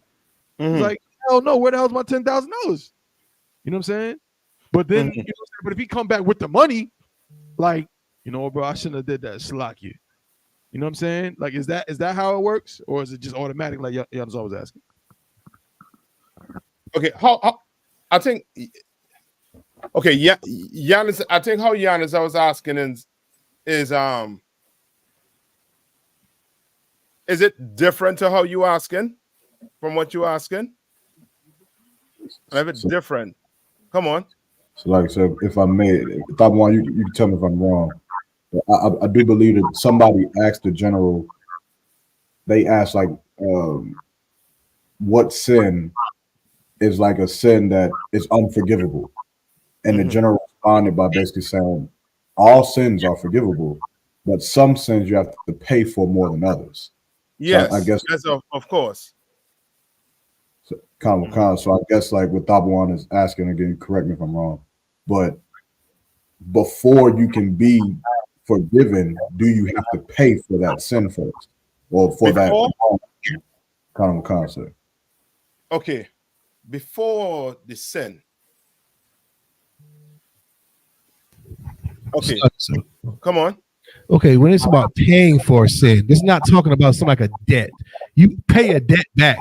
You paying for a sin, meaning like, you know, this is I get what they're trying to say. Like a person, somebody wrongs you, did something despicable. Like usually justice has to be had before a person can forgive. Right. Right. So the case with a brother, you know, that's what you said, counsel. Taking the counsel. If he don't hear you, the council says he right or wrong, and it goes from there. What's bound on earth is bound in heaven, and then the Lord, the angels will deal with it. However, when you start talking about, you know, like what Christ forgave on the cross, he told people forgive them for what they do. They crucified him. Did all kind of men of evil, and we're supposed to be Christ-like, supposed to walk in the order of Christ. Brothers, we so hard we don't want to forgive at all. We try to find reasons to not forgive. If a woman is sexually assaulted by a man, those are one of those justice things where, yes, in order for her to forgive him, she has to feel like justice has been served. But this is something like a sexual a sexual assault. Say talk about money owed, or a brother killed your pit bull, ate his pit bull, or a brother took 10,000 from you or something. That's how is he going to pay that unless he pays it back? Like how you going? You can't forgive him. You just don't forgive. So okay, not forgive. Correct. Now go back to Romans 12 and 19. Right? Read it through. Right? I'll try my best to get everything in. All right, come on. Romans chapter 12, verse 19. Dearly beloved, avenge not yourselves, but rather give place unto wrath. Right? Simply what? You can't take revenge. Right? You cannot take revenge. There's no revenge. Somebody did you wrong, you're going to have to do what? You're going to have to follow the protocol that's in this school. You understand? Right? Read on. For it is written, vengeance is mine. I will repay, saith the Lord. Right? The Lord say he is going to pay. So now, just think about it this way also too, right? And the reason why the Lord say he's going to pay, meaning somebody do something, it ain't like ain't no getting away with it. Ain't no, you know what I mean, that, you know what I mean, do something, offend you, and then that's it. They're going to get paid for it. They're going to have to pay for it. You understand? It's like, sir. Come on. I was looking at that verse, and you talk about if you give place, if you don't allow that place, then whatever wrath that the Lord or whatever vengeance that would happen, because you decided to take it upon yourself, like you took away that place where the Most High could have vengeance against, that you could receive that justice. You took it upon yourself to remove that place for the Most High to, you know what I'm saying? Yeah, you stole from the Most High to really show like who he is. You understand? It does it go back into like the oppressor. Like the Lord told us, don't you put your hand on the oppressor, because you harm him, you gonna get it sevenfold or whatever, right? Yes. So, but the most when we talking about dealing with the oppressor, like the Lord going, you going out and shooting at an oppressor, they ain't gonna do nothing. But we talking about thermonuclear warfare. That's something. Yeah. But we give place by changing our lives and allow the Most High to do His job. I mean, Salakia, do you know what I'm saying? Let His vengeance be, you know what I'm saying, displayed on the earth. That's it. Whatever brother or sister that wrong you. Yes. You understand? Come. That's it. And this is mainly, basically, okay. This is mainly, I would say, it goes into effect where, with tab one's example, with the whole stealing from you. You understand? I mean, what I'm saying is this: you are the Lord going to make this person pay nonetheless. If he give you back the money, nonetheless, he's going to have to pay for doing it. You understand? Come. He gonna have to. There's something he gonna have to pay for doing it. You understand? So like, Come on, read on. Come on. Come. So like, if I may, in the scenario that I.S.U.P.K gave, right, that brother take the money, you know what I'm saying, and he get found guilty in the council, he had to do whatever he's ordered to do. You understand? And Yermot throw another power at his spot, even though also Yermot forgave that brother, right? He don't have to invite that brother back to his house. Like it wouldn't be he could still forgive that brother and not invite him back to his spot. But he could still go to camp with him, you know what I'm saying? Salute the brother when he see him, have dinner and all that stuff with the brother, or whatever the case may be. He just know that this brother I can't invite back over to my house. Right? Okay. No. I'm not saying forgiving them. All right. Now, if it's something personal that he have, something, you know what I mean, he ain't invited him back to your house, that's okay. But if it's something UPK, that brother gonna have to be there, especially if he's in the UPK. You understand? Come on. Some of these things I say, you're getting a bit personal with it in a way. You understand? What I'm telling you is this is broad. You understand? If you have a specific scenario, you may have to call and get counsel on it. You understand? I thought he was saying it was a personal event. I didn't know he was saying UPK event. All right. And Salak, if I may, sir. Come on. It goes back to like us really believing in what thus says the Lord. Like really, like you gotta believe in this thing from top to bottom. If you don't believe in it, you got any bit of Christianity in you, like things like this, it's gonna show up. And it could cost brotherhood and sisterhood. You gotta believe in the counsel that's given. You know what I mean? So if you don't believe that the Most High gonna, give you justice, you definitely gonna try to maneuver in a way that you know what I'm saying, for your get back. Definitely. And the Lord will come see you on that. But read on. We all read on. Read on for me. You want the next verse, sir? Yeah, come on, yeah. Verse 20. Therefore, if thine enemy hunger, feed him. If he thirst, give him drink. If he what? If he thirst, give him drink. Read on. For in doing so, for in so doing thou shalt heap coals of fire on his head. What does that mean?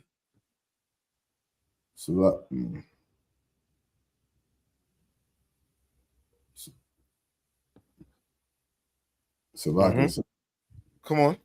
I hate to say, this sounds like kind of Christian, but is it kind of like killing him with kindness or with love? I ain't gonna say it like that, but you know what I mean. I would just say you know what I mean. This is you totally forgiving the brother. You understand? You totally forgiving them. You understand?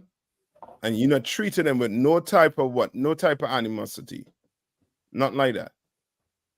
Right? You are doing what?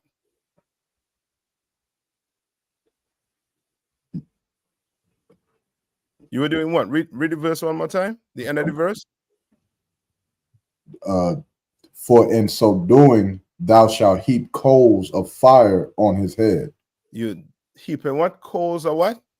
Fire on his head. Yes. Meaning what? Salaki, Come on. The fact that you did not take vengeance means you put in the trust of the Most High to get his payback or vengeance. And you're heaping those hot coals on his head, meaning his punishment is getting worse and worse. Yes. You do not take vengeance, because you know how Judites are, especially Judite. We want stuff to happen right now. She got to die now. I'm guilty of that. I know how that feels. But this brother got to pay now. No, you steal the vengeance from the Lord. He don't get to do what he wants. When you heap hot coals on that person's head by you not doing anything and trusting the Lord's going to get that justice for you. Yeah. It's going to be worse because the hot coals, I mean, one piece of coal on my head has sent me up out of here. Imagine heaping hot coals in your head. Oh, you will get taken up and through there. Yeah. That's it. You know what I mean? You take this to the bank, and you know what I mean? We understand it with this when it comes to relationship. When we get, for lack of a better term, when you get burned by a female. You understand? You want to kick that bee in the head. You want to do everything. You understand? You want to toss the clothes outside, everything. Nah, you don't need to do that. You don't need to do that. Just give it time. Just give it some time, and you'll see. You'll see what the Lord gonna do. You understand? Like, don't ever think that, you know what I mean, that vengeance or justice is coming on your time or my time. It's on the Lord's time. Let's give it time. All right. Any more questions? Khan, sir. Officer Rock. Come on. Hey, Salaki, sir. Officer Maya Shah sent me a video or photo of the IUIC right across from our camp spot in Raleigh. Mm-hmm. And they haven't camped today. And I just wanted to know, can camp be done any day of the week? Yeah. It's not like delegated just for the Sabbath. Okay, it's not just delegated for the Sabbath, but because of our protocols, we're gonna have to request it. We might have to pass special requesting. We gotta pass special requesting. What Christ said? One thing, once in now we spot they're across the street, right? Sir. That's good. That's good. Once you're not on our spot. You know what I mean? And if you want, as I say, just put the request in and we'll see what could be done. All right. Talk to me after. All right. Any more questions in the chat? I know we're coming up on the chat. Come on. There's some questions that's kind of going back into topics you already discussed. Come on. I'll read them. Salaki. From Thaka Wan says, Salaki, sir, what is the difference between being the dead versus your soul being separated from your body when you die? This pertains to the earlier topic on God not ruling over the dead. All right. Okay. Now, when it say God is not a God of the dead, right? What does that mean?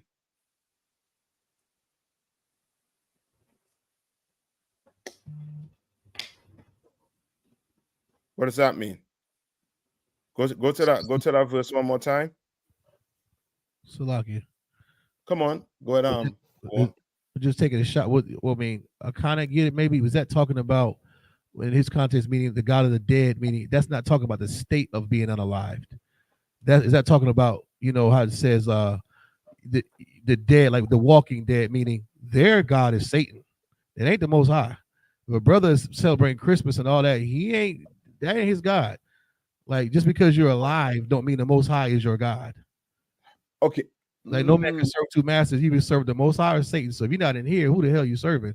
Like he's not the God of the dead. That don't mean we're his people, but I mean, is that right, or am I kind of missing the context? No, of the okay. Now taking it a little too. Okay, I see what you said. Salaki, if I may, sir.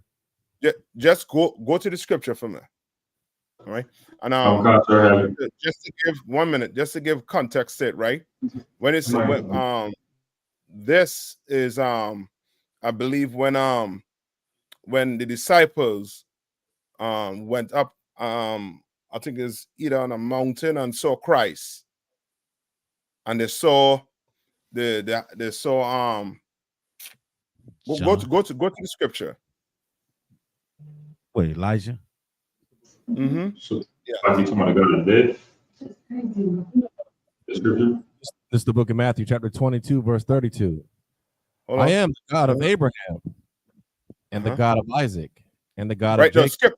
Skip up. Where you at? The book of Matthew, chapter 22, verse 32. Matthew 32? 22, chapter 22, verse 32. Mm-hmm. Start at verse 31. Uh-huh. Go up to go ahead. I think this is of the when the Pharisees were trying to cut Christ on with the woman with the 7 husbands. Yes, that's it. Right, with the woman with the 7 husbands. So read 20 side 29. We're gonna get Christ's answer. Khan. Yahushua answered and said unto them, ye do err, not knowing the scriptures, nor the power of God. Mm-hmm. Verse 30. For in the resurrection, they neither marry nor are given in marriage, but are as the angels of God in heaven. What does that mean?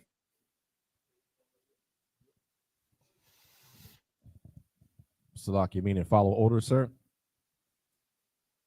Yes, very good. Because the angels what? Follow order. You understand? The angels, just like the angels follow order, when you die in the spirit, go back to the Lord, your spirit do whatever the Lord say to do. You understand? Read. Verse 31. But as touching the resurrection of the dead, have ye not read that which was spoken unto you by God, saying, verse 32, I am the God of Abraham and the God of Isaac and the God of Jacob. God is not the God of the dead, but of the living. Right. So cool. I think he was more on it in a way also too. All right. Read that verse over one more time. Khan. It's the book of Matthew, chapter 22, verse 32. I am the God of Abraham and the God of Isaac and the God of Jacob. God is not the God of the dead, but of the living. But of the what? Of the living. No.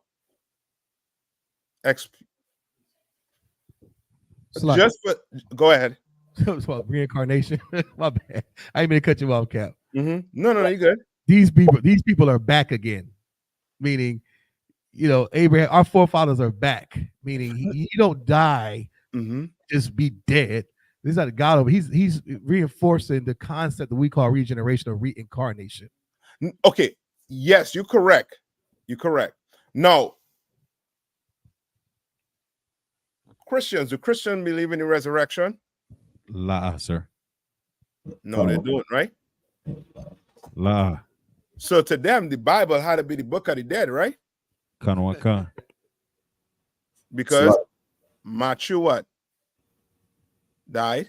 Passed right? away. Yeah, Kan. John. Out of here. Peter. In the dirt. Yeah, all of them. So like I said. Come on. This won't be short. So, because I believe Christians would say that they do believe in the resurrection of Christ, but is it a difference between the resurrection and reincarnation? Okay, according to the Bible, there's no difference. Why?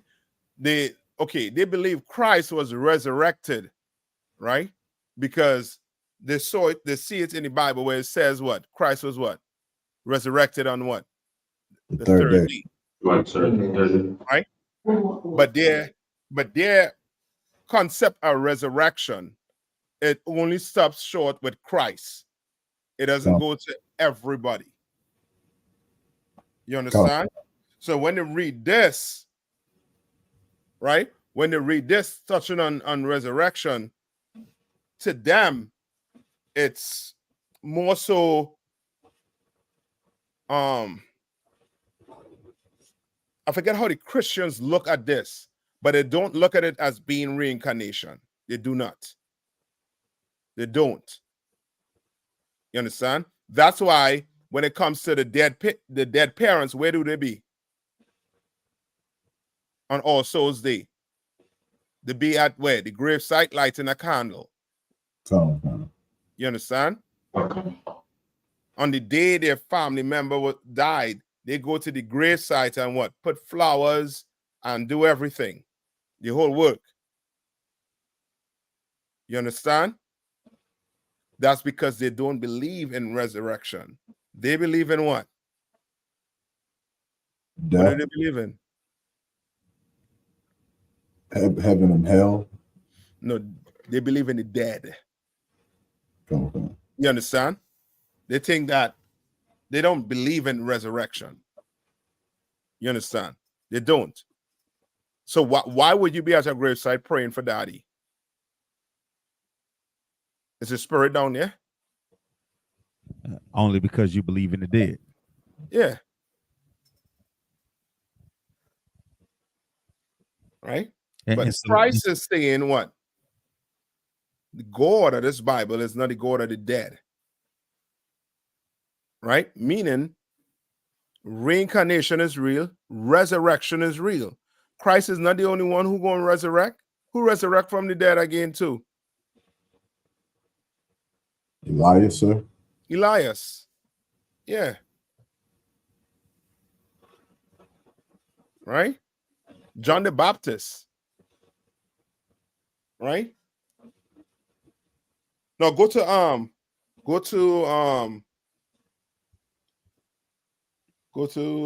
Luke 9:60.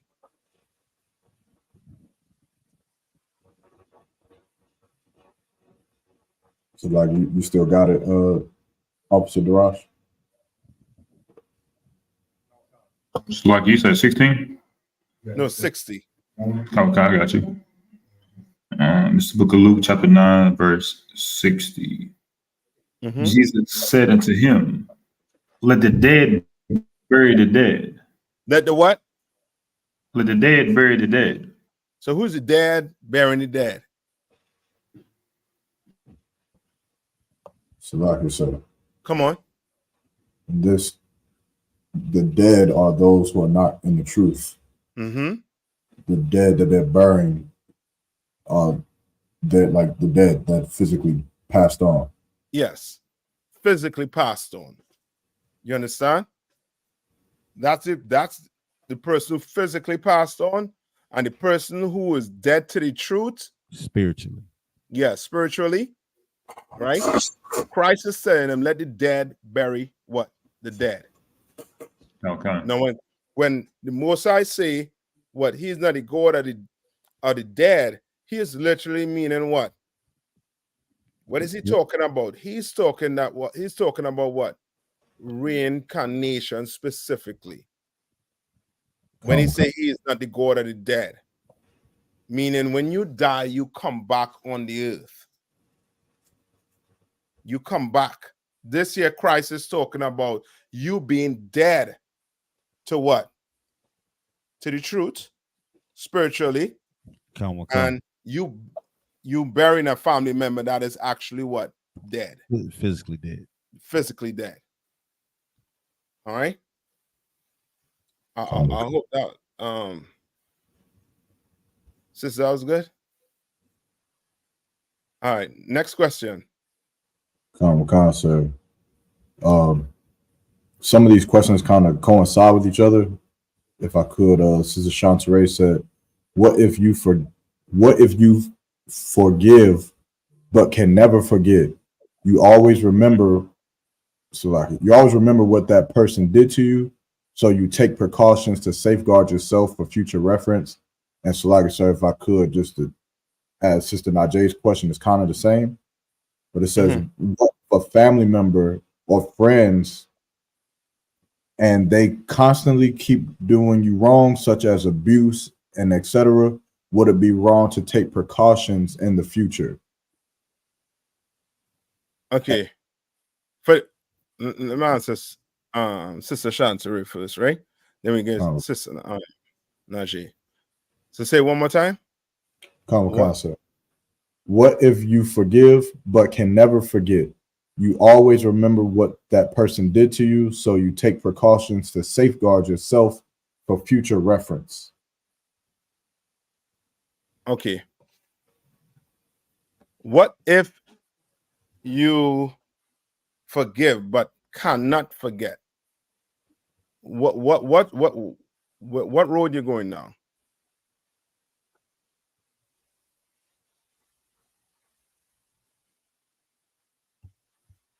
Salaki, sir. Let's say a road of unforgiveness or sin, or a bad road, I guess you say.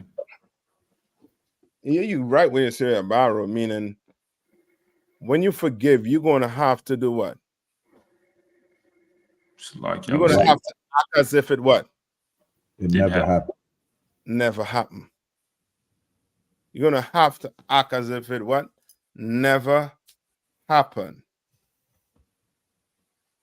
Because it never happened. Right?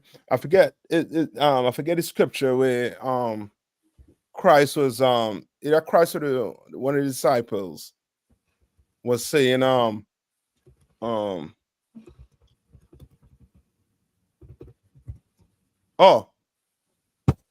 how could I forget the Our Father?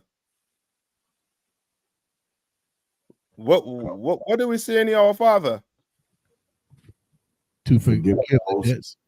Forgive our trespasses, or forgive the trespass against us. Say that one time.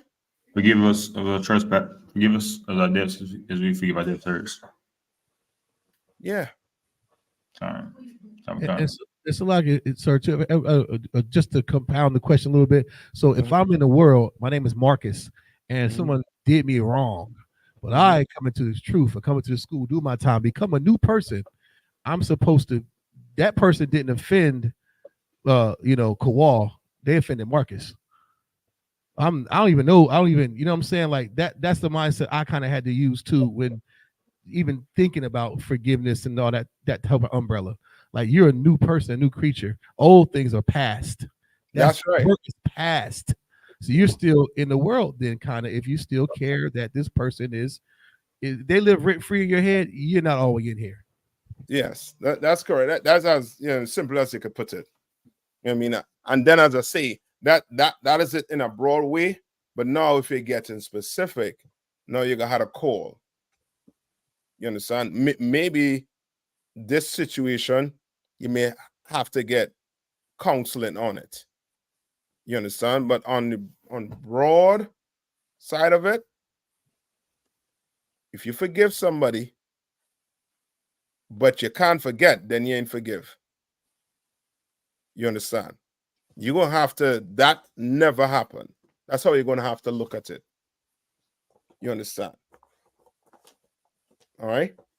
And that comes up also too when you don't do what?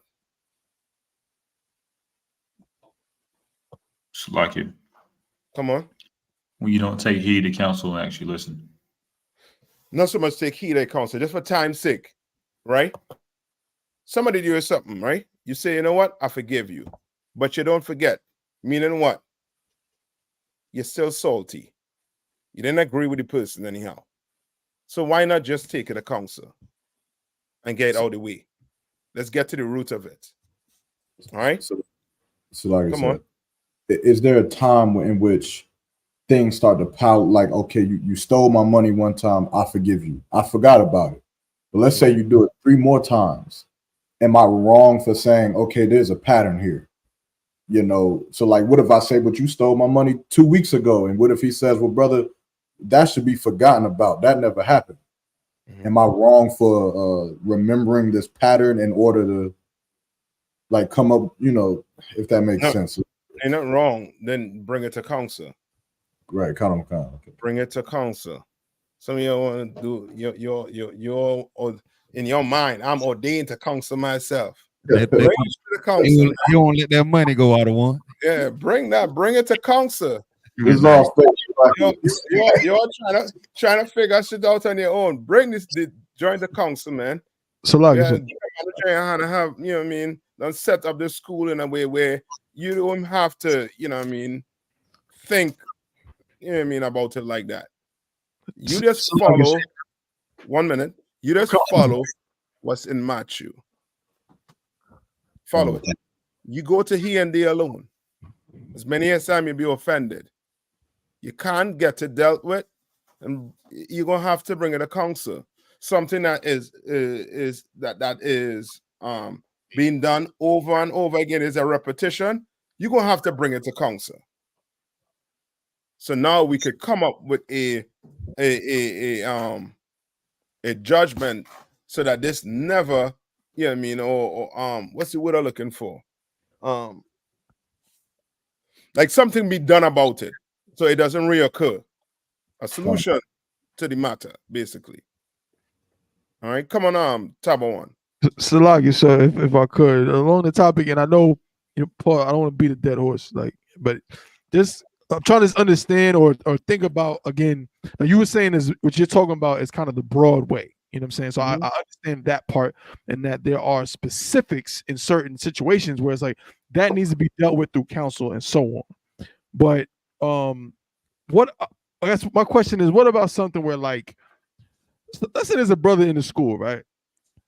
And he do something crazy to shame the school. Just like something like this, it just looks so bad. It's like if he went and stole a Pepsi, we could probably deal with that.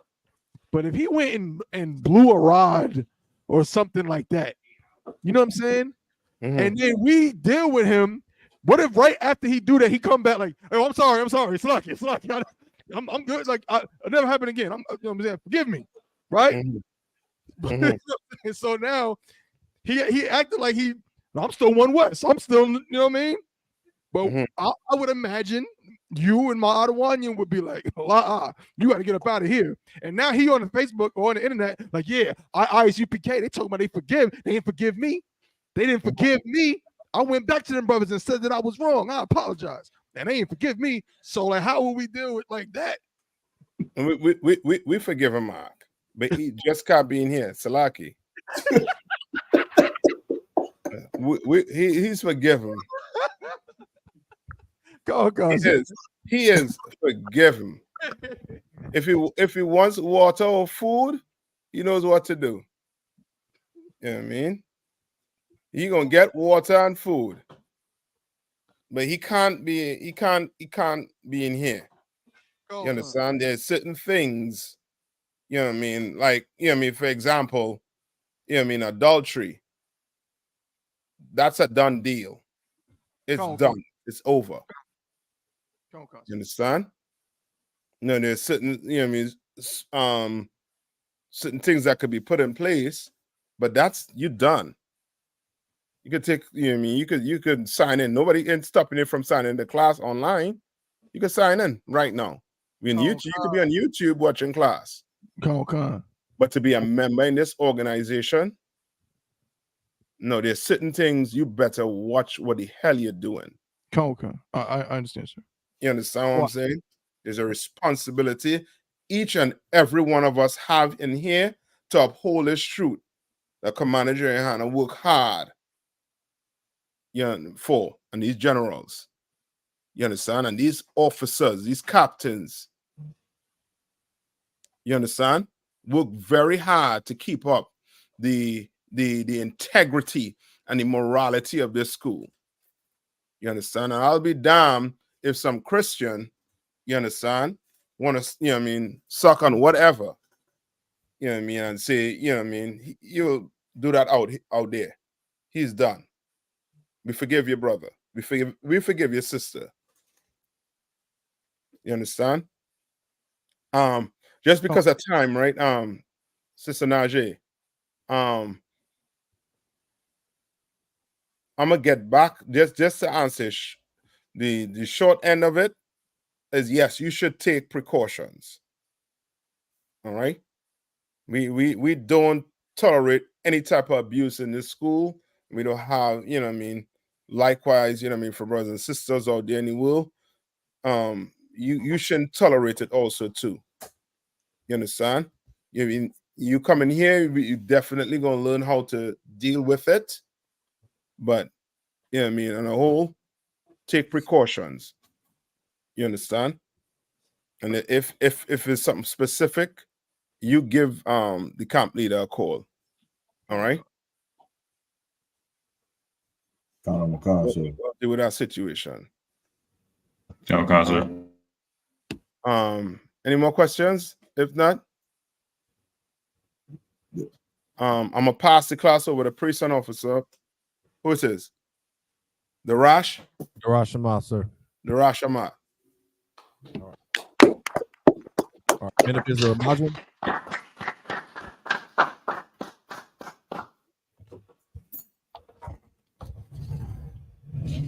We're going to render one courtesy salute to the teacher, Madam Shabbat, Amajim, Barak, Yahweh Bashim Yahushua Brakatham. Yadamatah, Sar, turn and face the sisters. Sisters, Amajim, men of Israel, we're going to render one courtesy salute to the sisters, Amajim Shabbat, Amajim, Barak, Yahweh